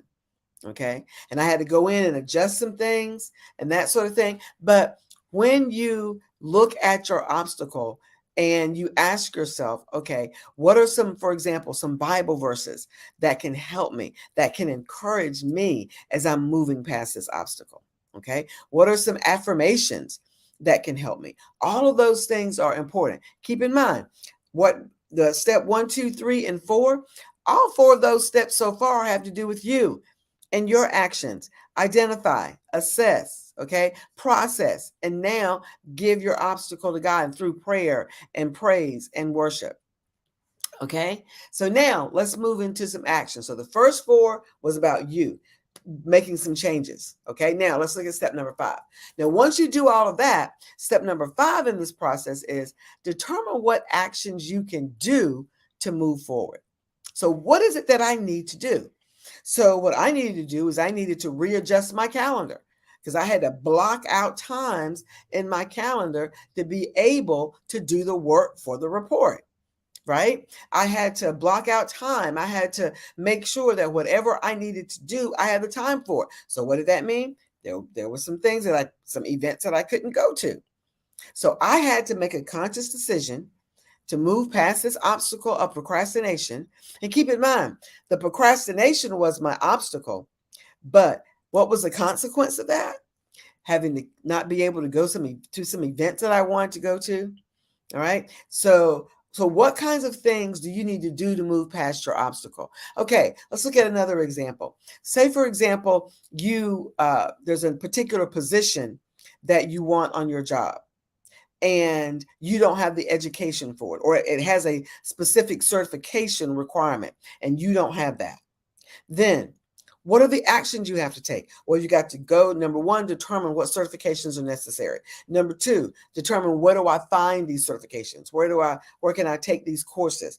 How am I going to get the money to pay for these courses? How am I going to put those courses into my time, okay, into my calendar to do them? And then when am I going to do them? When am I going to finish? Because see, all those are actions that you have to take to get to that next level job. If that next level job is saying that you have to have those certifications to be able to move up. Okay, let's think about our business, right? For those of you that are business owners, when we want to make more money in our business, right? We may add more product, or we may change our branding, or we may expand our customer base. Whatever it is you need to do, you need to be intentional and pay specific attention to what actions you need to take to move forward. Now, here's the thing with this one.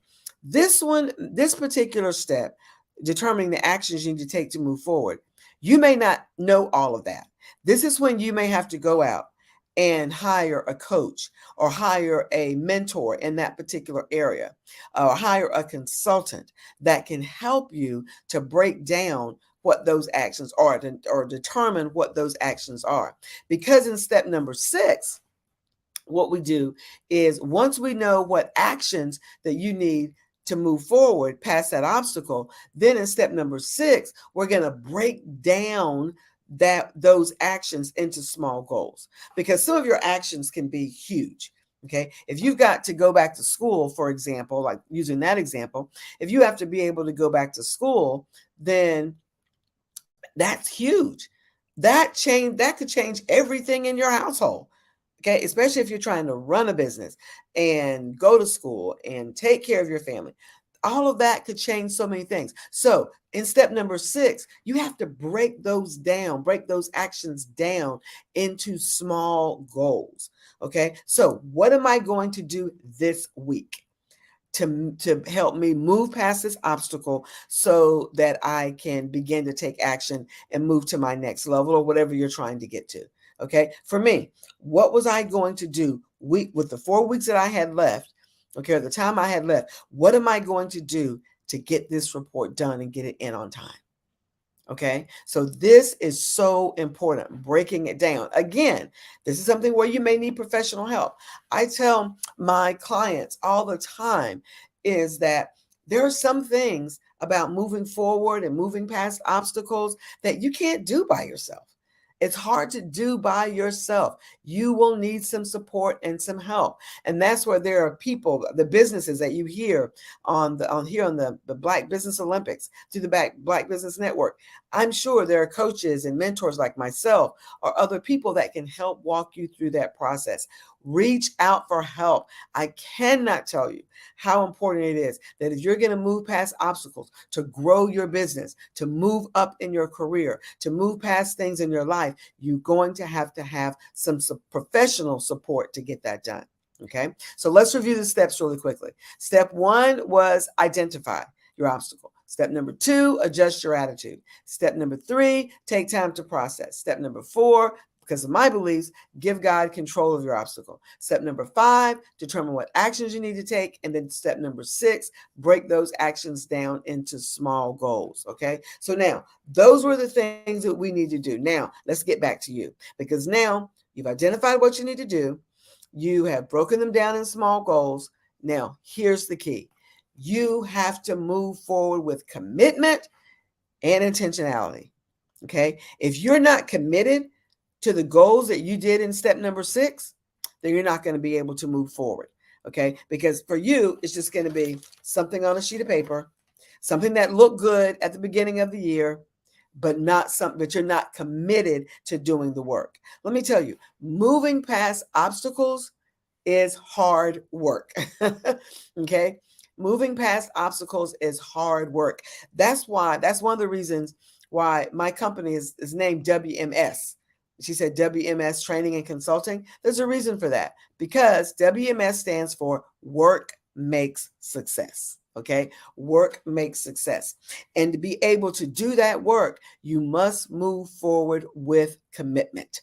Okay, you have to be committed to what it is that you wrote down, the small goals that you have every week. If you say today is the 30th, right? So if you say today, these are the 2 things that I'm going to be committed to move past this obstacle so I can take my business to the next level.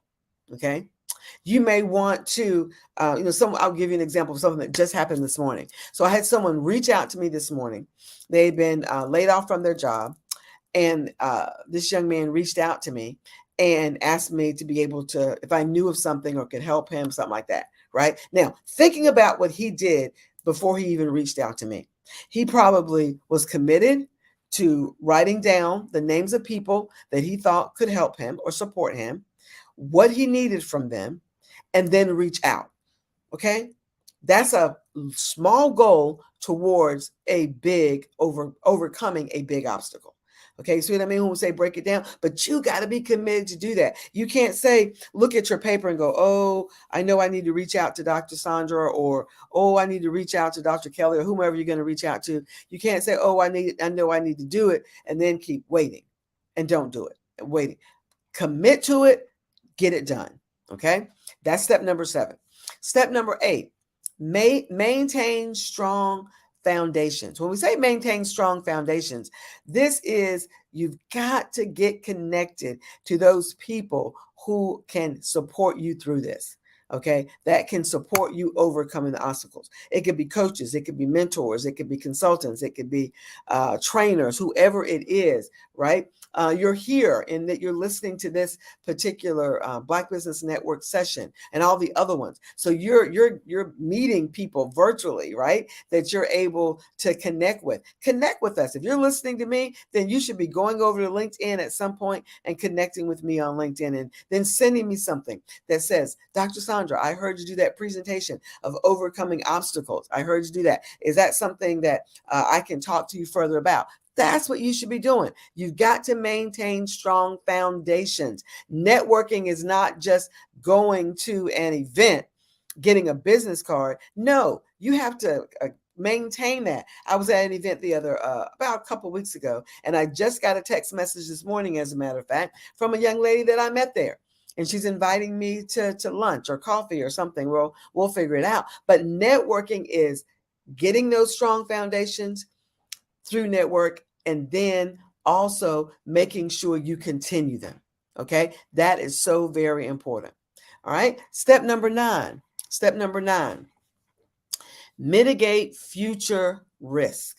Okay, you got to that obstacle because of things that you did in the past, right? So what are you going to do in the future so that it won't happen again? What are you going to do in the future so that risk won't happen again? All right. It could be time management. It could be having a conversation with somebody, especially if you're on a job, right? It could be having a conversation with someone. It could be making sure that you get all your school stuff in order so that you'll have what you need to go back to school to get that job that you're looking for. But you have to mitigate those risks. You have to think about risk before they happen. One thing about being in leadership, and I take a lot of time to do this, especially when I'm getting ready to do something new, I take the time, if I'm going to do something new, to write down what are the risks associated with doing this. Okay, what are the risks before I say yes to something? Before I tell someone, yes, I will do something, then I'm going to write down what are the risks in doing this. And not only risks that could hurt or could impact my business, but also my time with my family, time with, spending time doing other things I like to do. So you have to mitigate those up front. Okay, look at those up front. And then step number 10, this is the last step. Overcoming obstacles can get hard. It can get difficult because, it just takes time and it gets difficult, but you need to stay motivated. Stay motivated. And how do you stay? What are you staying motivated towards? That content, that risk, and that obstacle that you said you were going to overcome, and those goals that you set. You want to stay motivated so that you can move past those, so that you can continue, because it will get hard. You will get tired. Especially if it's something like you've got to go back to school, or you're in a job and you haven't found that right job yet. You got to stay in that job until you find the right one that you want, right? So until you get to where you want to be, you have to stay motivated. And staying motivated kind of goes back to what kind of things encourage you. Go to networking events, find people that are doing more than you're doing, but you've got to stay motivated. Okay, before we move on to how to elevate yourself, we'll close with that. Let's review the steps one more time. And remember, you should be able to take your obstacle through these steps. Step number 1, identify your obstacle. 2, adjust your attitude about your obstacle. 3, take time to process your obstacle. 4, again, remember, I'm a believer, so give God control of your obstacle. Number 5, determine what actions you can do to move forward. Number 6, break your obstacles down, or your actions down for those obstacles into small goals. Number 7, you got to stay committed. Number 8, maintain strong foundations, network, find those people that can help you and maintain those connections. Number 9, what are the risks in the future? What are so you won't let this happen again? And then number 10, to stay motivated. So those are the steps that you need to take if you are going to move past your obstacles. So now, let's look at finally, as we close out, how to elevate yourself after your obstacles. Now, this is important because when you are working on moving past your obstacles, sometimes, depending on what kind of obstacle it is, sometimes you sort of get discouraged, you get frustrated, you get angry. But in all of this, you've got to continue to speak positive to yourself. And that's what I call these elevation actions. These are elevating who you are. Okay. So elevation action number 1, elevate what you believe about you, regardless of why the obstacle is the way it is. Elevate what you believe about yourself. What do you believe about you and who you are? Okay. So if you're not on a job, or you get laid off from a job, that didn't have anything to do with it. That had to do with the company. You just got caught up in it, right? So don't blame yourself. All right. If it's something, your business may not be growing the way that you want it to grow. Okay. Then you know what? What are you going to, that doesn't mean that you're not in the right business. Elevate your thinking about yourself and what do I need to do, and then just do it. So elevation action number 1 is elevate what you believe about you. Number 2, elevate what you know. This is one that's so important. When you elevate what you believe about yourself, you have to elevate what you know. You got to set goals. Invest time and money into yourself, into your own education, into your own courses. All right. You're getting this free right here, right? For this particular session. Dr. Kelly is generously giving this to you for free. But you know what? There have been people on here, I'm sure, that you're saying to yourself, ooh, I would love to be able to work with them. And then you go to their website or go to wherever they tell you to go, or you talk to them. And then you say, well, I don't want to pay that. Well, you know what? People that pay slay, right? Remember that. People that pay slay. Okay, I've got 2 more. I'm running out of my time here. Elevation action number 3, elevate your decisions. Elevate how you're going to be making decisions. Elevate the decisions that you make. You know, do you have all the facts? You know, why do I need to make this decision? Am I making the right decision? And sometimes you don't want to spend so much time making decisions, because when you make the decision, your opportunity may have passed, right?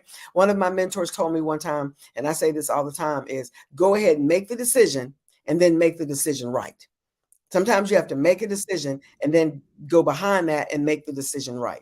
Last one is elevate your actions. Elevate your actions. Wherever you are now, whatever you're doing now, to go to the next level, you have to elevate what you do.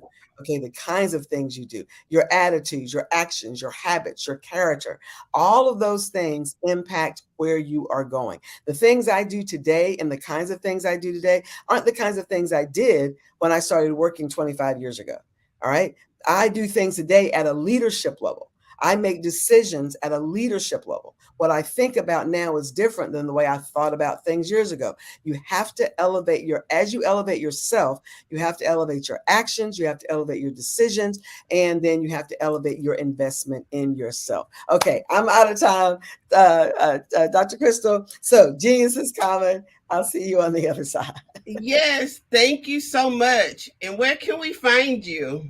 Oh, you can find me. My site is drsandraspeaks.com. Dr. Sandra, and that's SAUNDRA, drsandraspeaks.com. If you go there, right, it's still under maintenance and everything. We're adding some new things to it. I'm adding certification, so adding some new programs. So if you go there, you'll put in your name, your email, and your text for me to be able to text you, and we go from there.